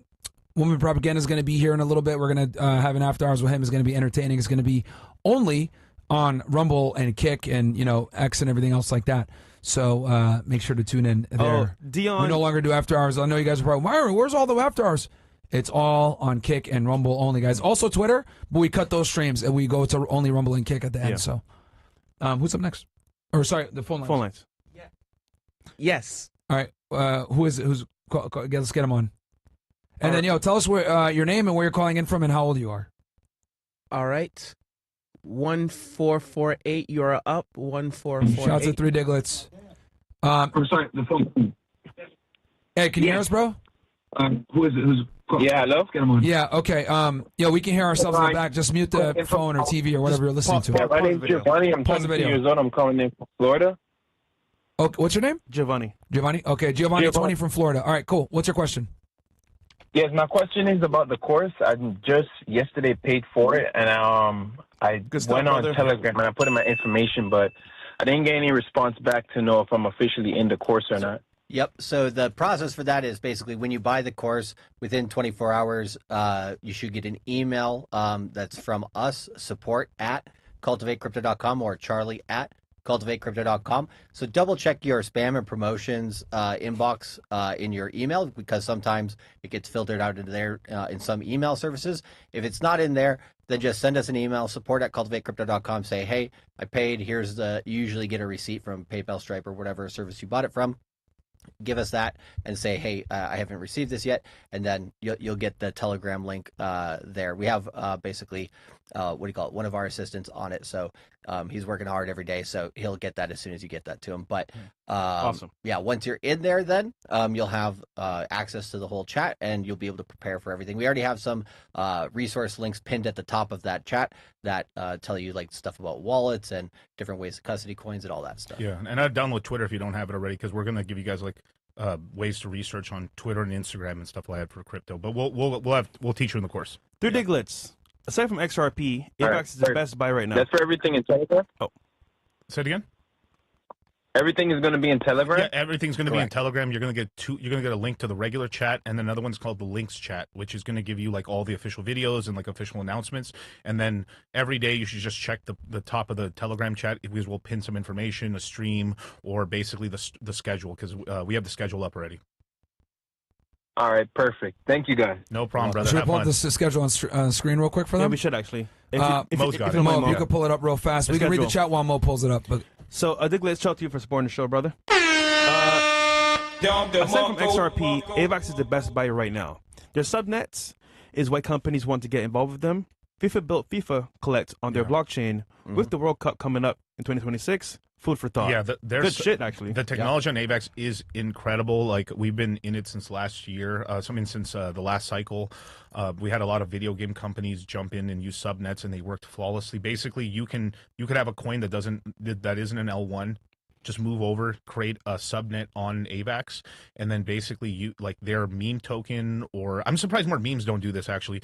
You can make like your own meme chain and use like Dogecoin as an example as the gas token for it and stuff like that, and then you bridge in and stuff like that. It's been used really well. What about Pump Fund? I see they get a lot of creators on their platform streaming live. Okay, shout out to the trenches, man. Shout out to the trenches. Yeah, so Pump Fund, pump.tv and stuff. So Pump Fund started a streaming service, kind of like a Kick or Rumble as an example. Yeah. And they had to shut it down real quick because people were essentially torturing people on there, shooting guns at people. I'm gonna hurt this person in a cage if you don't put $50 in this coin. So it got shut down. Now they cleaned it up. Because you had crazies on there, you had crazy people doing horrible things in there, and then there's late '90s internet. it was absolutely insane. It was like straight up live leak. Like, so people are in there. You had the e-thoughts and you had regular crypto bros, and then you just had crazies. Like people like, if the coin goes to 1 million market cap, like I'll start shocking this dude in a cage. And of course they're friends and stuff, but then there's videos that came out that started going like, oh wait, this is starting to look like torture or weird. Like there's a lot of weird stuff going on, and that's where all the memes like, are you new to the trenches? Are you new to dude missing teeth, hair fucking fried, like peanut butter all over his fucking face, just craziness, right? So now they've cleaned it up. Now you have guys like Gainsey. Gainsey's kind of like one of the top guys on like Pump.tv and stuff like that. He's streaming on there. He's from I think he's in Thailand. And you're starting to have like kind of like Twitter celebrities launching YouTube channels, but on that website and stuff to basically make meme coins and just kind of talk stuff and everything like that. And they're getting paid in tokens and stuff. But you also are going to have that for Radium, which is like bonk.fund, and you have Jupiter as well. So you kind of have like, now there's like a three-legged race now. Because beforehand, like I was not the biggest fan of pump.fund because, them boys own it, and all they were doing is they were taking them, basically they made $1 billion in fees, and they were just dumping Solana. So Solana would be way higher in price, but every time they would make money, they just kept selling the Solana into cash.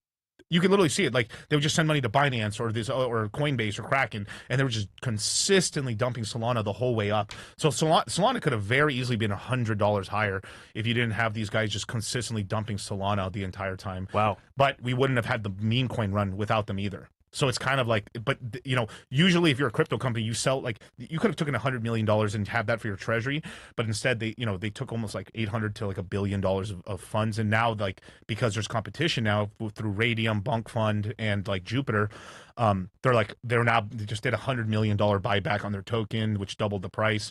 And they're now like, they feel the sweat now. So now they brought back their streaming service. So it's sort of like we're in the Rumble kick wars right now, in like along with like there's basically a streaming war going on right now. Wow. On Solana. All right. Guys, as you guys know, course also is up right now. Join the Crypto Mindset course, man. It's only $9.97, bro. You'll be able to get in there and you'll make your money back immediately. Do you kind of want to explain the schedule to them real quick before we get to the next caller? Sure. You want to pull it up? Yeah, we can. There we go. There we go. Yeah, make it big. There we go. So this is the schedule for the Q4 Crypto Mindset course. The webinars will begin on October 2nd. Oh, my birthday. That's Oh, funny, happy man. birthday. Happy birthday. Yeah. Hey, we need to do a Zoom call balling on budget. Yeah, we need to do another one, Yeah. Definitely. love Yeah, we have bonus webinars there. Return on Flex. We can Return on there you Flex. go, we there can you get go. Return on Yeah. Flex in one of those. Perfect. But yeah, so we begin on October 2nd. 10 a.m. and 10 p.m. is Eastern Standard Time. So that's 7 a.m., 7 p.m. Pacific Standard Time. And each webinar is roughly about 3 hours in total. And we have about 2 hours of that focused on the main subject and 1 hour of Q&A. And there's a mixture of that depending on each webinar. But we're starting there with a customized orientation. So we want everybody to, as soon as they buy the course, to be put in the chat immediately. Start talking with people, start figuring out like the different tools that they need to set up and everything like that. And we're going to start polling the group and asking them questions about, where are they in their crypto investment strategies? Where are they with their knowledge base? Like all this different type of stuff. And we're going to customize a lot of the information that we give to the people that are taking the course this time around. So this is a lot more, easier to do with a lot of the AI technology that exists today. It's something that we haven't been able to do before. And so it's not that we're changing everything that we're teaching here, it's just that we're customizing it to the situations of the people students that are in the actual course. And then, so we're going to ask a lot of questions in there. We're going to give a lot of answers to people's questions in there. Then we're going to do the Q4 thesis, which we do this every quarter, which is, what do we think is going to happen in crypto over the next 3 months? And then how does that affect the move possibly into next year? So we go through a lot of different kind of wargaming type scenarios in there. What's the most likely scenarios? What are the other possible scenarios? And how do we hedge our situations against them? Then we have the risk management and security webinar. So this one we have at this point for 2 reasons on October 3rd, and we do 2 days on, 2 days off. So you see the 2nd and 3rd there, then we have the 4th and 5th off, and then we go back on the 6th and the 7th. So risk management we put there before we get into a lot of, the top 50 coin list, portfolio strategies and stuff, because a lot of people go all in on one coin, or they do stuff that we absolutely do not recommend.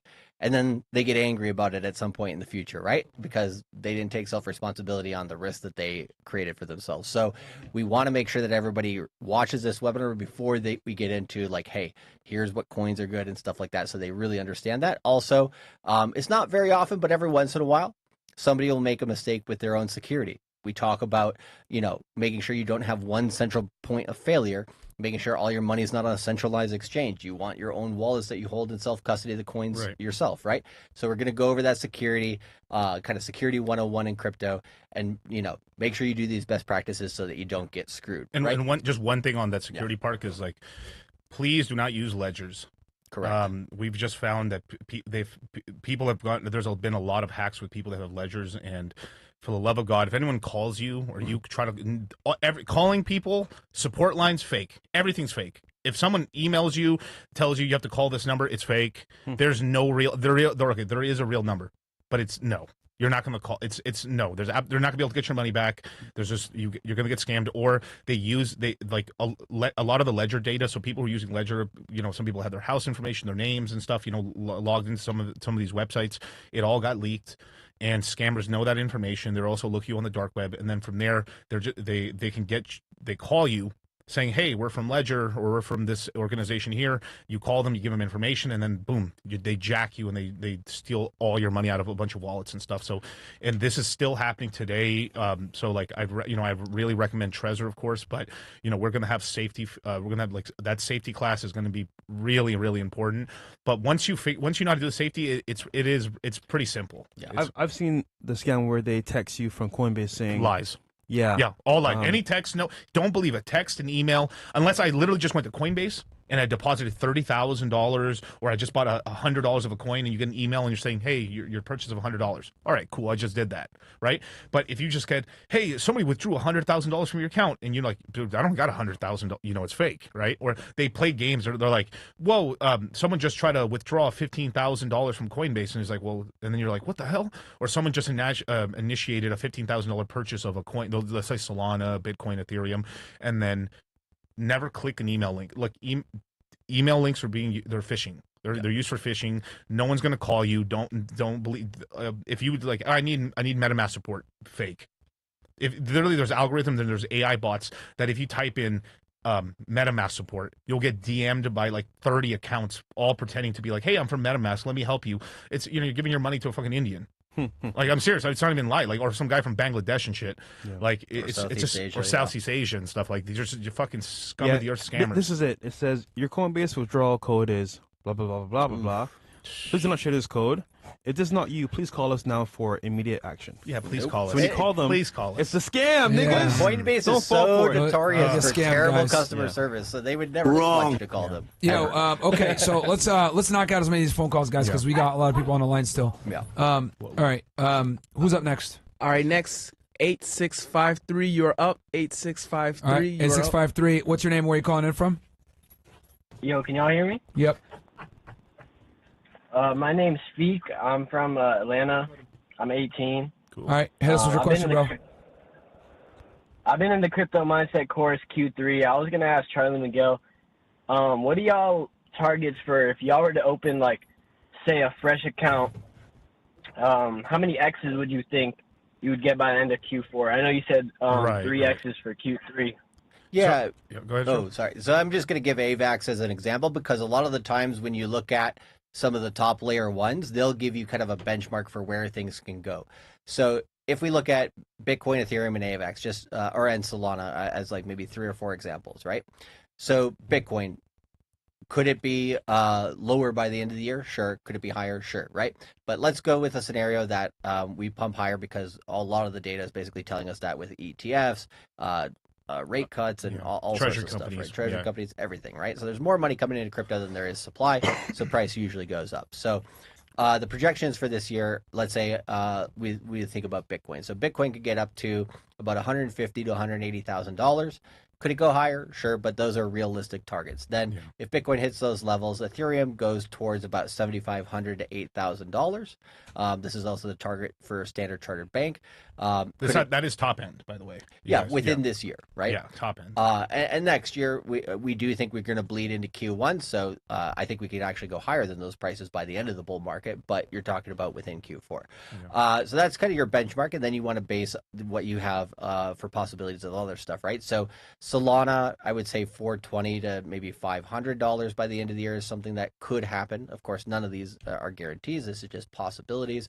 And then AVAX, right, either $60 or $90 is very, very likely if Bitcoin gets back above $125,000 or $130,000. So if you kind of look at that, right, for Ethereum, that's not quite a 2x. For Bitcoins, that's less than that. But for Solana and AVAX, it's like a 2 or 3x. And so those are kind of like the safe moves that you can see. Something like Pengu, I think within the quarter, it might not end the quarter this high, but within the quarter, it could get towards 10 to 12 cents, maybe 11 cents, something like that. Yeah. It's like 3.5 cents right now, so that's about a 4x. And so then when you go further down the risk curve, right, you get more X possibilities. But I would say, but the risk goes up, right? The risk goes up massively. And you need here's the what ifs with like a Pengu or like a sausage party or like a bonk, is that you need Solana to break its all-time high. So like these coins will do really decent, but without Solana going past $300, so once Solana goes to 300, 330, 400, then it's, oh shit, it's Solana season, dog. It's meme season, and then these coins speculation wise, Bonk will go up a lot. It's on Solana. Yep. You know, you'll have Nobody Sausage go up. You'll have Pengu go up, which is one of the better coins, and you can make a lot of multiples on that. But if Solana doesn't do that, then that doesn't happen, and then you're like, oh fuck, this quarter's wasted. God damn it. You know? So I think on average, anywhere between a 2 to a 5x for most coins is realistic. And so like if you're getting gains of about like a 3 or a 4x, right? Take your original out of that. Take the profit there, even if you think it's still going to go up into next year. Secure that money so that way you're playing more with casino chips. But there's really good possibilities in Q4. If you look at Q3 versus Q4, Q3 was really good, right? We had a good time. We made some X's. Nobody Sausage is really good. There's a lot of other stuff. But Q4, if you look at returns on Bitcoin and crypto overall year on year, Q4 is almost always the best quarter. Yeah, and someone said right here, like Bonk's ass. I would have agreed with you, but I have to just be real. Like they have a partnership with Radium now. Radium's one of the top exchanges on Solana. They're working with World Liberty Fi. They're now Radium is essentially fusing their version of like Pump.Fund with Bonk.Fund, and there's also going to be a Crow investment. So now you have basically Trump administration, Crypto.com with Crow token. You have Radium and then Bonk. So now you have, basically a four-pronged sort of like thing on this meme coin. So it's like, well, there's enough here, and on top of that, you have. This is the first coin I've seen that has this so far. I think it's Turtle. I think it's Turtle Capital or Tutel Capital. They're launching a levered ETF for Bonk. I think it's a 2 or 3x levered, as well as like an income version of it as well for Litecoin, AVAX, and Bonk. That's the first time it's happened, and so I'm seeing, okay, there's going to be an ETF coming out for it. There's now the kind of World Liberty Fi's behind it. Now Crypto.com's behind it, and on top of that, now Radium's partnership with it. So I'm like, okay, there's enough smoke there that I'm willing to take a shot on it to try to make some money. You see, not going blinded, because I think Bonk was pretty ass too, but now. With all this, is like, I mean, fuck it, let's take a shot. But you have to be willing to take that risk and stuff. And then, but at the same time too, if Solana just shits the bed, then if Solana doesn't cook, then everything else doesn't cook. All right, Orange Man. Would you think? I just got one more question. Real quick. Would you think that Sui would be on around the same level as Sonic by the end of Q4? I got a lot of Sui. That was one of the main things I took away. From the Q3. I think. If you look at the SUI chart, it's much more coiled up, so I think it'll actually probably do better within the quarter. By the end of the cycle, it might be a little different. But SUI, my main target on SUI, once it breaks back above about $4.50, and especially once it gets to a new all-time high, is it's baked in going towards $10 as long as Bitcoin's all-time high is not in this cycle. Yeah. And that's one of the main things that we teach in the first 4 webinars of the Crypto Mindset course, is that Bitcoin and Ethereum are our thermometers. If like Bitcoin and Ethereum are going down, everything else isn't cooking. Nothing's cooking, basically. Only stable coins are cooking. Yeah. Right? But if we have Bitcoin and Ethereum pumping up and they're chilling, or Ethereum starts going up like Ethereum, the number I've been looking for Ethereum for a long time, and guys know this, I've been saying this for fucking 6 months, $5,200 Ethereum. Once we're at 52, we're within $400 higher than the all-time high in 21. That means Asia, because Asia always bought higher, the kimchi premium.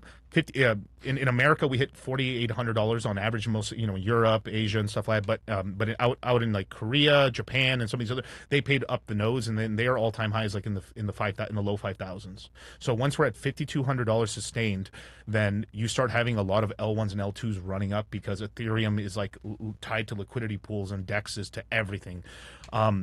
As well as like right now, the number one risk play right now is like Aster, right? It's the Aster liquid, like you have Hyperliquid versus Aster, which is Binance versus essentially Ethereum in a way. Like there's kind of a Joseph Lubin connection there now as well, with like they just had MetaMask swaps are not going to allow with Hyperliquid, and because you have to, this shit's like gang warfare. I'm not even lying to you. You have to look at like who's on what gang, right? There's a Binance clique, which is the Asian boys out of Singapore, and then you got Joseph Lubin, and you got basically PayPal mafia, Trump administration mafia, and then you've got the Ethereum boys, and then you got the Solana VCs, which also are in bed with the Trump administration. Hey, don't forget T-Dog. T-Dog, yeah, T-Dog. And seriously, but you have to learn. We teach you guys all this stuff, because this game has been now it's a game of like the big dogs, basically large organizations. You have to see who's clicked up with who. And like now Hyperliquid's basically clicked up with the Ethereum Foundation. That's why recently Binance started dumping a ton of Ethereum recently to basically fuck over Hyperliquid, because Hyperliquid allowed you to short Aster. Now Aster said, "Fuck you guys, we're gonna allow you to short Hyperliquid now." So it's Bloods versus Crips in the crypto game. All right. Who's up next on the line? Shots Arc Lightning with the 20 gifted on Rumble. Thank you so much, bro. And just guys, we are going to be doing after hours here pretty soon. I think we're going to go live at around 11 o'clock. Woman Propaganda should be here very soon. I know some of the girls walked in. So that's going to be hilarious. If you guys don't follow him on Instagram, me and him did a bunch of collabs. We'll probably do some more as well while he's here in town in Miami. How dare you? So, yeah. Who's up next? 5543. You are up. 5543. You are up. Hello? Yeah, Can you hear me okay? Yeah. Can you give us your name and where you come from? I'm Brown. I'm from Stafford, Virginia. All right. How old are you? The DMV part. I just had a lot of questions. I'm still like a beginning child. Like, wait, how old are you, bro? Hold on. How old are you? I'm 20. All right, cool. Good age. Hit us with your most important question, bro, because we got a lot of people on the line, man. Yeah, I understand. So one of my most important questions is like, what app should I get for Bitcoin? Right now I have the crypto.com app, but like it doesn't like load into the app itself. Like I put my email and everything in, but it just constantly loads. So wondering if there's like another app I should get. And you're in the States, right? Yes. So the simplest app, if you're just trying to buy some Bitcoin, Cash App, probably the easiest way to buy Bitcoin is through Cash App. To buy it, but don't hold it there. But don't hold it there, yeah. But like, it's okay to leave it there in the beginning because you're learning. Yeah. But yeah, the easiest exchange to start up that I've had, I mean, it's basically Coinbase is the easiest to set up. Coinbase app. Coinbase? Coinbase, really easy. The JP Morgan, like they're partners with JP Morgan. So if you have a JP Morgan account or Bank of America, it's quick like that. Cash App's really good. PayPal's another one you can use as well. I wouldn't recommend Robinhood really, but like because it's kind of hard. From there, we always recommend our guys to get 4 apps. You know, Crypto.com, Gemini, Kraken, and Coinbase. But Coinbase is the easiest one. They take time to set up. It takes time to set up everything, but we always tell people the Coinbase account will be fast. Cash App's really fast as well, and then but Cash App only sells Bitcoin. Okay. Yes, I already have to Cash App. I just don't use it because like I got crypto.com and I thought that was better. It showed more like Ethereum, crypto, and all that other stuff. So I just went to that. Yeah, they're both, I just haven't been able to lock back in. Yeah, they're both fine. I'd buy it on either one, but like let's say you buy like $5,000 worth over the next 2 years, right? Or even just over the next few months, whatever you're going to buy, right? If you want to self-custody it, one of the easiest self-custody wallets is Exodus Wallet. Yeah. If you download, so like, let's say you have Cash App or Crypto.com, doesn't matter which one you buy it on there. Once you want to self-custody, the first self-custody that you can do really easily is Exodus Wallet. Move your Bitcoin over there. It doesn't really matter where you get it as long as you can move it to somewhere that you control it. Yeah. Or Trust Wallet. Okay. Trust Wallet's pretty good as well. Yeah, Trust Wallet's great. Yeah. Okay, and I got one last question. My last question is, I'm trying to get in the course right now. Just in case I can't, when will the next course be open? Next year. Next year. Yeah, so we're literally going to take care of the guys from basically October all the way into possibly even February. I mean, we might not even launch a course until February or something like that. So like, we're trying to like help people manage this really delicate part of the cycle. A lot of people think that Bitcoin, like the top's going to be in basically now or within the next month. And we truly believe that, it's going to continue on into 26 and stuff like that. So, but we're making sure to like protect everyone and to take some profits, Okay, and one last small quick question. Nah, brother, we gotta move on, bro. We gotta move on. All right, who's next? Okay. Appreciate it, man. So we got you, brother. Join the course, brother, and we'll take care of you. He's 20 years old, man. He's gonna kill it, dude. Oh, yeah, I love when the guy like 18, 20, anyone under 25, man, you're cooking at that age, like financially and stuff. That was very smart. Very smart. All right, next 4637. You are up. 4637. All right. Hello? Yeah. Hey, what's up, Charlie and Miguel? Appreciate the time. Pressure Fit. Shout out to you guys. Calling from Massachusetts. I ran next to Northeastern Myron, by the way. But I got a quick question regarding Sonic. Okay. I have a big allocation into it right now. I did my research. I looked into the ecosystem. I really loved it. I'm behind Andre Fournier and everything like that. Yeah. My question is, do you see it reviving, considering Flying Tulip and, the USA collaboration and everything like that? I definitely do. That's why I'm basically going to make a DCA pretty soon. It's basically at the all-time low right now, the cycle low on this coin at 24 or 25 cents. And then I've said if it does crack below it, the next level would be probably like 16 cents, and I think it's going to get pretty much maintained there. It could be that right now the low's in right now, and then we're going to start going up. But yeah, all these things are going to take time, so it's going to be like October, November, December into January to get all this stuff up and running. But yeah, they've essentially allocated like $50 million to set up their brand new headquarters of Sonic in New York to get compliant. They're going to try to get a NASDAQ listing.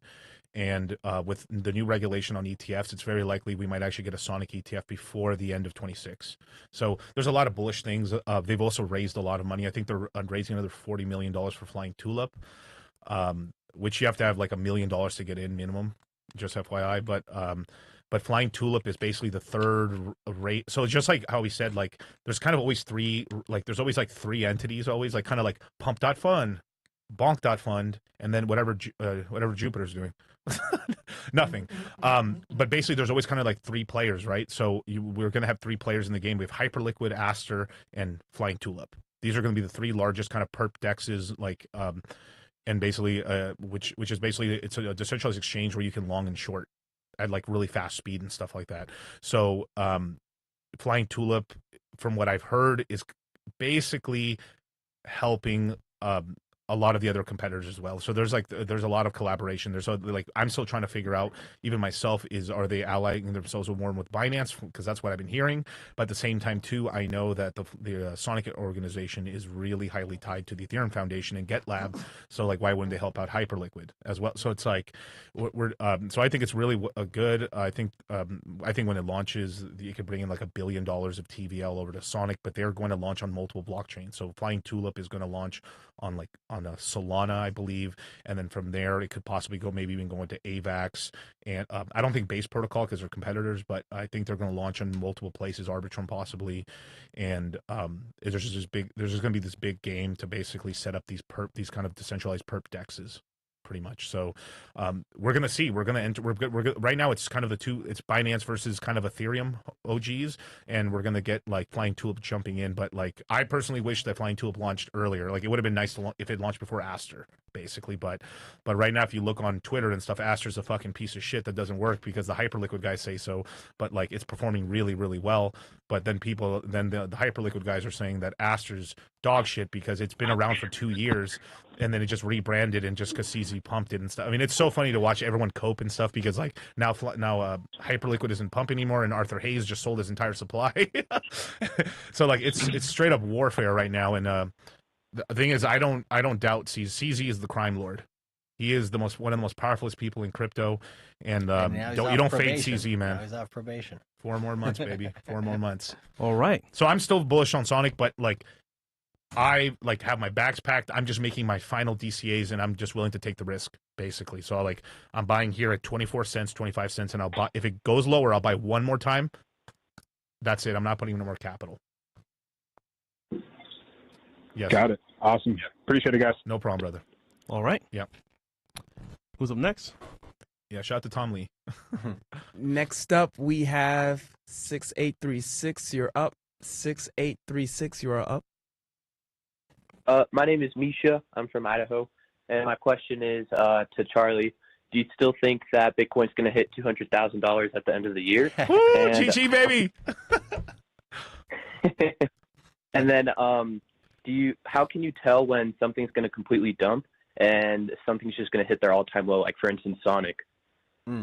Yeah, that's a good question. Lows are easier than highs, I'll tell you that much. Yeah. So just in terms of Bitcoin, right?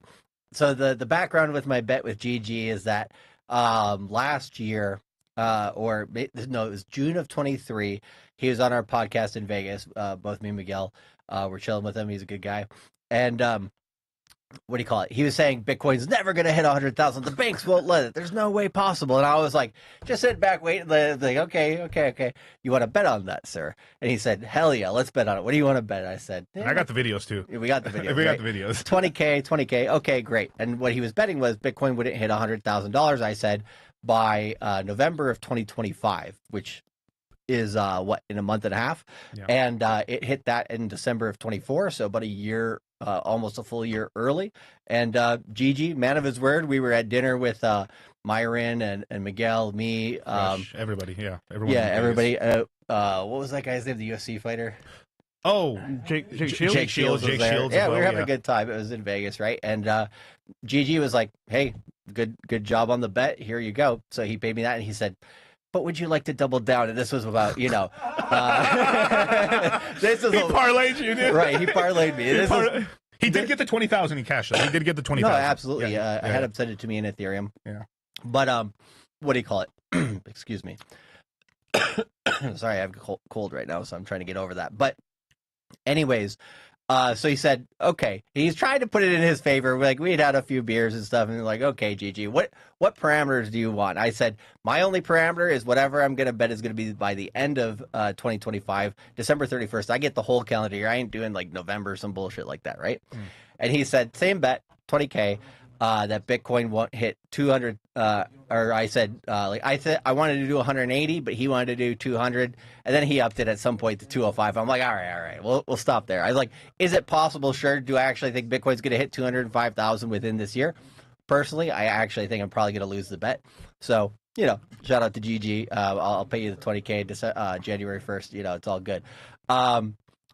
So it's kind of a funny bet. So I think Bitcoin's much more likely to hit between about 150 to 175K, somewhere within that region. I was thinking I would have bet easily on 180K by the end of this year. By the end of the cycle, though, actually, if we do get a speculative crazy blow off top, we could hit somewhere like 210, 220, 250 is my absolute okay, if we get $250,000 Bitcoin, every Bitcoin OG in the world is going to be massively selling their bags, and so we're probably not going to get beyond there. And that would have to mean we basically pump into next spring, so end of Q1 or beginning of Q2 next year. So that's kind of the background there. In terms of tops and bottoms, we actually have a course extension if you join this crypto mindset course called the Take Profits course, where we give you tons of on-chain data that we've been collecting here since 2022 about how to spot tops. So, I mean, we got literally like 6-7 webinars to describe that. So I would say get in the course to jump on that. In terms of bottoms, right? If you understand time and then a few different metrics, like I'm trying to remember the name off the top of my head, but if you go into what used to be lookintobitcoin.com, I think it's bitcoinmagazinepro.com now. I can't remember off the top of my head. I'd have to go open the chart and remember it. But there's this one chart on there basically that has the lows for Bitcoin each cycle. And if you go below that line, then you generally have a good time to buy. So we'll talk about that in the course, of course. But then also in terms of timing, easiest time for Bitcoin's 4-year cycle low will be between October of next year to December of next year. That generally is the time where we get the 4-year cycle low, and it'll be generally because Bitcoin every single cycle goes down a little bit less in volatility from top to bottom. I think it was 94% a few cycles ago, that it was 84%, so that's a 10% difference, and then it was 77%, so that was not quite a 10% difference. So I think this cycle will be somewhere between 70 to 75% down, which if the top was already in, right, which I don't think it is, because a lot of the metrics just there's literally only like maybe one metric that hit, but the other bunch did not. But if we went down, it was 124,500 high. It'd be like it'd be like $33,000 to $38,000 Bitcoin would be somewhere within that range. If we hit $200,000 Bitcoin, then 70% down. Which would be a gift, by the way, if you could buy Bitcoin at 30 grand, because the next number Charlie's about to say. Oof, it's not cheap. Bitcoin ain't cheap anymore, you guys. Yep. And so if we hit $200,000 within this cycle, doesn't matter when it is. Let's say it's in February of next year, we hit $200,000 Bitcoin, but then it drops 70% from top to bottom. The timing wise, it'll just be a shorter bear market. So based on 4-year cycles, so it will still be within that Q4 of next year, but it will go from like 200,000 down to like $60,000 or $69,000. Maybe 70 if it's bought heavy. Right, maybe 55 somewhere within there where Germany sold. So unfortunate for them, but somewhere within that range. Quick question, real quick. Yeah. So, call it. Did that answer your question? Yeah. Or did he hang up? Yeah, and then I bought the bundle for the Beautiful. course. Oh, Like, beautiful, man. No, you're gonna be loving that data. Like you jump into that top cycle data and stuff. Like it's a lot of information that we had not given in previous courses at all for the last few years because we've been accumulating that data for the top of this cycle. So you'll love and it. that's on the cash out course and stuff like that. So we're gonna take, and then Yep. we're gonna be taking their guys for the whole. I mean, until the next crypto mindset course, which won't be till next year. Yeah, and you know we're agreeing with Gary as well because I understand crypto. I just want to learn technical analysis. This is the Absolutely. man. We got a whole webinar on that. I don't, Mo, you want to throw up that calendar one more time, just real quick? Here we go. But we have a whole technical analysis webinar there, practical technical analysis. So every cycle or every, what do you call it? Not cycle. Every course that we do, I do an updated technical analysis webinar. So we got practical technical analysis there. We got on-chain data. We got fundamental analysis for smooth brains and giga brains. Like we have all the cores of what you need there. And then we'll also give you guys some recordings from previous courses so you can take a look at that information. So man, you're going to be swimming in it. You're going to love it. It's going to be great. Awesome. Yeah. And then we also get pre-recorded webinars from the past to also just give you more information on like technical analysis and fundamental analysis. So yeah, we take we make sure that you know what you're doing, brother. I appreciate it, guys. Yep, likewise, man. How old are you, if you don't mind asking? I turned 21 in August. Oh my god, bro!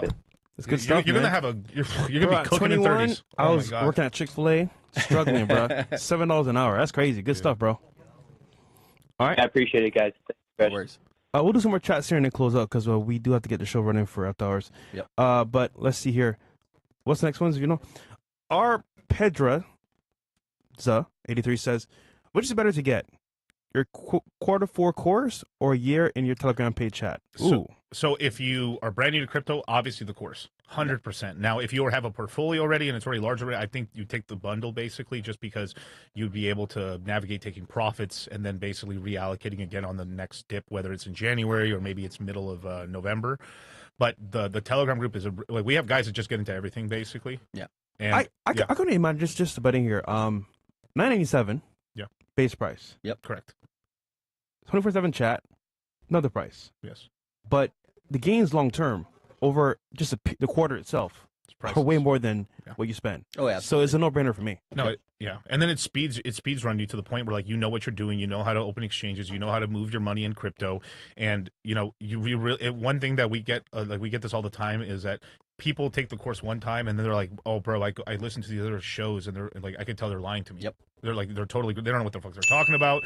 And you know we have there's much more critical. Yeah, much more critical. There's tons of these kind of cleaned up accounts. Sort of like imagine like you have girls playing video games. You're like these bitches don't want to play. You're just watching for tits, right? Right. Like you're starting to get that in XRP. This is one thing I've been saying a lot. Like I got to give them their flowers, XRP a little bit, but like XRP is paying a bunch of bimbos on Twitter and on Instagram marketing and stuff. They're like, I'm the XRP girl. Okay, sure. You know, and this is what we're talking. But there's a guy version of that where like there's like a super cleaned up guy, knows all this stuff and everything like that. And you hear him on a live stream, like we were talking about. I think Myron was saying this. He's like, being live is like legitimately like the hardest thing to do and stuff because you're on the gun. You're on the if you fuck up, you fuck up. You have to really know your shit to do live streams. Where a lot of content in crypto is like pre-recorded crap. Like you cut all the ums and ahs out and everything like that. And clean, yeah. As soon as you hear these guys talk, they're idiots. Mm-hmm. They don't know how to talk. They don't really. Like the biggest thing is like they start talking in like crypto terms and like they're talking like they're not really they're getting the terms wrong. You're like. It's like so they can tell. Some of them are paid actors too. Yeah, there's a lot of paid actors and stuff. Yeah. Okay. What's the next one? The subject says 30K in debt at 10% interest. I have 22K ETH, 12K AVAX. Should I pay off debt now or wait for higher prices to sell? So once again, 30K in debt at 10% interest rate, 22K ETH, 12K AVAX. Depends what kind of debt it is, Should I pay right? off debt now or wait for higher prices to sell? What do you With guys say? 10% interest, that looks like maybe a college loan. Yeah. It's kind of low. Or a personal loan. Or a personal, maybe a personal loan. Not terrible, but. I mean, it look so. Obviously, like you want to pay off the debt, but here's the problem: is like it's speculation right now, right? It's like I personally, I'd wait. I'd wait to like hopefully it's not a credit. It's very very unlikely it's a credit card. It's probably a personal loan. But the way I do it is I'd wait to get higher prices to then take profits on it and stuff like that. But you also got to be able to stomach if like the prices go down. You just got, I mean, you have to take the L on it and stuff. Yeah, like no risk, no story. Yeah, right. So don't sell. And there's I wouldn't sell. And there's always opportunities. So Not I'll take the conservative route and say, like, what if you did sell, right? Because let's say, for example, maybe this guy's had this debt for a while, and he's like, this is the most money I've had in a while. I worked real hard for this. I'm up. Let's say I bought Ethereum cheap. I've already won with these coins. Let's say you did liquidate your whole portfolio. Well, the one risk of that, right, is like Miguel said, no risk, no story. You might be giving up further gains within this cycle. But if you did do the conservative route and paid off that debt, which is nice to be debt-free, that's an amazing thing in this, especially in the United States. And let's say you're debt-free, right? Then what should you do? Then the next 2 years, you are working harder than anybody. You are basically out there hustling, trying to find as much money. Hell, go get some aluminum cans off the street. There's this guy in Brazil recently. The last 5 years, he's just been collecting aluminum cans. Finally bought one full Bitcoin with that. That was his goal. And so do that for 2 years, really understand the industry, get in the course, you know, to get your foundation of there. And then just work really hard over the next 2 years, because Q4 of I didn't want to call it a course because you guys are going to do Zoom calls with them. It's really like a coaching seminar. Yeah. It's a boot camp is really what it is. Because if it's just a course, it'd be like you download something, you watch it. No, on this one, it's like you guys are going to hold their hands, do 2 hours twice a day with them, pretty much, if not more. Yep. The whole month Zoom of calls. October. The whole month of October. They take a break off streaming and they just focus on this the whole time, guys. So so it's really a time to level up with cryptocurrency. And this guy's going to feel bad. So here's, like, I don't want to make the guy feel bad here, but look, he has like $34,000. If he pays off the debt, he's going to have probably $3,500 left over. And then if the prices go up, he's going to be like, I want to kill myself because like I could have actually like paid my debt off, had 60 or 70,000 in profit, and that's no risk, no story. So like we can't tell you 100% it's going to go up right now because like the market does what the market does. But I would take the risk. You're already there already, but like you'd be able to like with the left, even let's just say it started going down, you'd have enough profit. Worst case, you're like, all right, I got 20K left over to selling the Ethereum and AVAX after it went down, and I'll be able to pay off that other 10K. Yeah, and we give guys the buffet of options. Hey, here's if you do this, here's if you do that, here's the options, here's what you could do. You decide because you're an adult, right? Yeah. Make more money and pay that shit off, bro. Yeah. A lot of you guys have like an earning problem is the issue. Yes. Right? Is you just simply don't earn enough. Because you're never going to save yourself to being like rich or paying off your debt. You're just going to have to work more hours, right? Less time chasing after ass or watching sports or cracking a beer open with your friends. Like you're going to have to grind and like really lock in. And I mean like, you know, sacrifice a social life for a while sometimes to pay that debt off. Like 30K is quite a bit, bro. And a 10% interest rate, it's manageable, but you don't want it to get worse. Yeah. So you're like right now in that go-between area where like this is obviously manageable now, but if you let it keep going, it's going to get 10 times worse, man. So it's a 10. You have a chance to lose $10,000 to possibly gain 60 to 70 grand. Yeah. The risk and reward is definitely in favor of this market. Yep. Yeah. Well. Yeah. So I would say hold on to your crypto and make more money, bro, and pay that shit down more aggressively. Who else do we have? Who's up next on the phone lines? Well, it is 10:45. Actually, we should probably get off. We got some All right, read chats and we'll close it out. Oh, you got one propaganda in the house, man. We're gonna do a great after hours with him. It's gonna be hilarious. Rex Kraken says, question for Afterhours. Do you guys have anyone for Money Monday that works in the dietary supplement industry? I've created a supplement company and I'd love to hear more about CMs, their marketing, etc. Bro, I've had Brandon Carter on and we've talked about, you know, supplement companies. Very difficult, bro. Yeah. Very, very difficult. The margins are low. The costs of running it are high, especially if you're going to have like high quality stuff. I've talked with both Brandon Carter and with Bradley Barn about this, bro. It's not easy at all. And it's hard to do if you don't have like a personal brand or like either A, you're a big influencer yourself and you're able to sell it, or B, you have big influencers that are going to promote it for you. That's why or money to push the marketing because that's a lot of money you got to spend. Yeah, bro. So or deal with Vitamin Shop or something. You have to have some. Yeah. Major So connects. I mean, if you got the dough and you got the capital and you want to try it, fine. But it's pretty hard to do, bro. To do supplement, get in the supplement industry when you don't have a platform, because you're going to have to rely on other people that do have a platform. Them niggas are going to charge you. They're going to tax you. Yeah.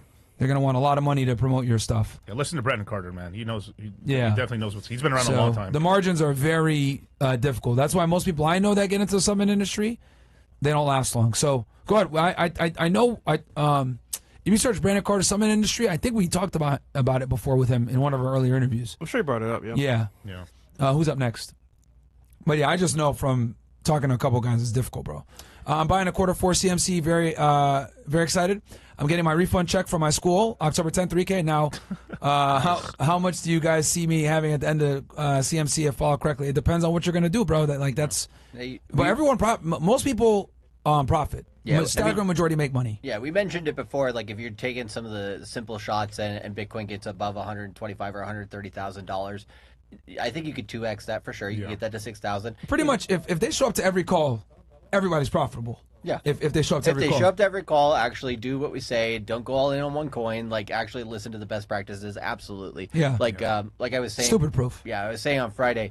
I just had the super chat come in the other week or whatever. One of our guys down in New Zealand was like, "Hey, bro, I've been following you guys for about 5 years now. I finally got 800 ETH," and I was like, "Ooh, nice, good job, bro." Like, and that dude's been following it. He, watches us with his family. Crazy. He's taking it extremely seriously, and he's doing very, very well for himself. Wow, good.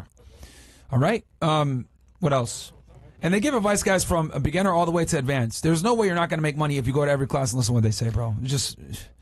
I joined the course, but I didn't get the invite yet. Check your email. Check your email, spam promotions, Charlie@cultivatecrypto.com. And Telegram. Get in the Telegram. And if you still don't have it, send an email to support@cultivatecrypto.com. We'll get you in there. Cool. Damn. What about Pepe and Shiba? And these guys are going to be here until Thursday, guys. Yes, They'll be in studio on Wednesday as well when we do our show. They'll be in the back chilling. So if you guys got other questions like this, get them in while you guys can. What about Pepe and Shiba? With the ETFs. So now that we no longer have vague listing rules for ETFs. A Pepe ETF is possible, which is really good. Shiba Inu is probably so they're probably going to get ETFs, but very likely in 26. Okay. So it's going to be maybe between Q1, Q2 of 26 when those happen, just because you have to file an S1 and an S3 basically to get the ETF approved. So these companies that did these for like XRP and Dogecoin and Solana did them in basically 24. Yep. In order to barely have them come out right now in 25. So I think they're going to have them come out and they're not being expedited. But Pepe and Shiba are not happening until 26. All right. If they happen. Who's up next? Charlie Miguel staying on for After Hours. They'll be here in the back. One probably again is going to be the special guest, but they'll be here chilling with us, hanging out and stuff like that. Styles says, hey, Charlie and Miguel, please give your price prediction for Illuvium? Illuvium and Seed Fund. Should I buy more? Basically, look, so stuff in the GameFi sector, if Ethereum doesn't go up crazy, the GameFi sector is not going to do well. One thing that the GameFi sector is waiting for, they're waiting for the brand new Grand Theft Auto. Grand Theft Auto is going to have you need a big like moment like that. Grand Theft Auto is going to have a crypto with it and stuff. Rockstar is going to make a fucking fortune off of that new game, dude. When it comes out, oh my god, been waiting forever for it. I know. They said sometime in 26. I don't know. It could be 27 when it comes out. But they're making like the previous Grand Theft Auto. I mean, it's the most profitable game of all time. Wow. That game made more money than movies made. In the whole movie industry. Video games are the new. Video games are literally the number one form of entertainment now. They've overtaken movies and TV a long time ago. Yeah. So GameFi stuff, you guys.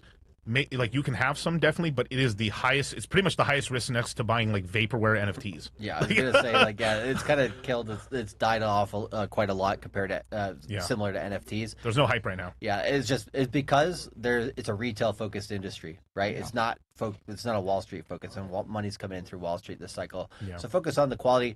On the schedule, if you go back to the earlier part of the episode, we were putting up the schedule. We have a few different webinars where we talk about the difference between normal, average, everyday Joe and Wall Street money and how those flows kind of go around in crypto. All right. That's it? Yep. All right. Comedy skit, making fun of Botello. All right, cool. Shout out Moon Gang, powered by Torta Tech. Torta Tech, baby. Torta Tech. 30K in debt. We got that one. We got that one, yeah. So glad I bought Aster at 60 cents, up 10K since I mentioned it the last time you guys were on. Lung in here. There you go. Let's go. That's all right, cool. So, guys, we are going to do After Hours. It's 10:52. I estimate we'll probably start around 11:15, 11:30ish. Guys, get in the course, man. It closes next Monday. Could we drop the Rumble link for them in the chat on YouTube so they have it? The After Hours Rumble link? Yeah, the After Hours Rumble link. Yes. Or the Kick link, whichever one, just so they know. Guys, as you guys know, we no longer do After Hours on YouTube for certain reasons. Yeah. We're going to be doing it only on Kick and Rumble, so come on over, guys. Catch the stream over there, man. Rumble.com/freshfit, kick.com/freshfit. It's going to be a good time. We'll catch you guys over there. Peace.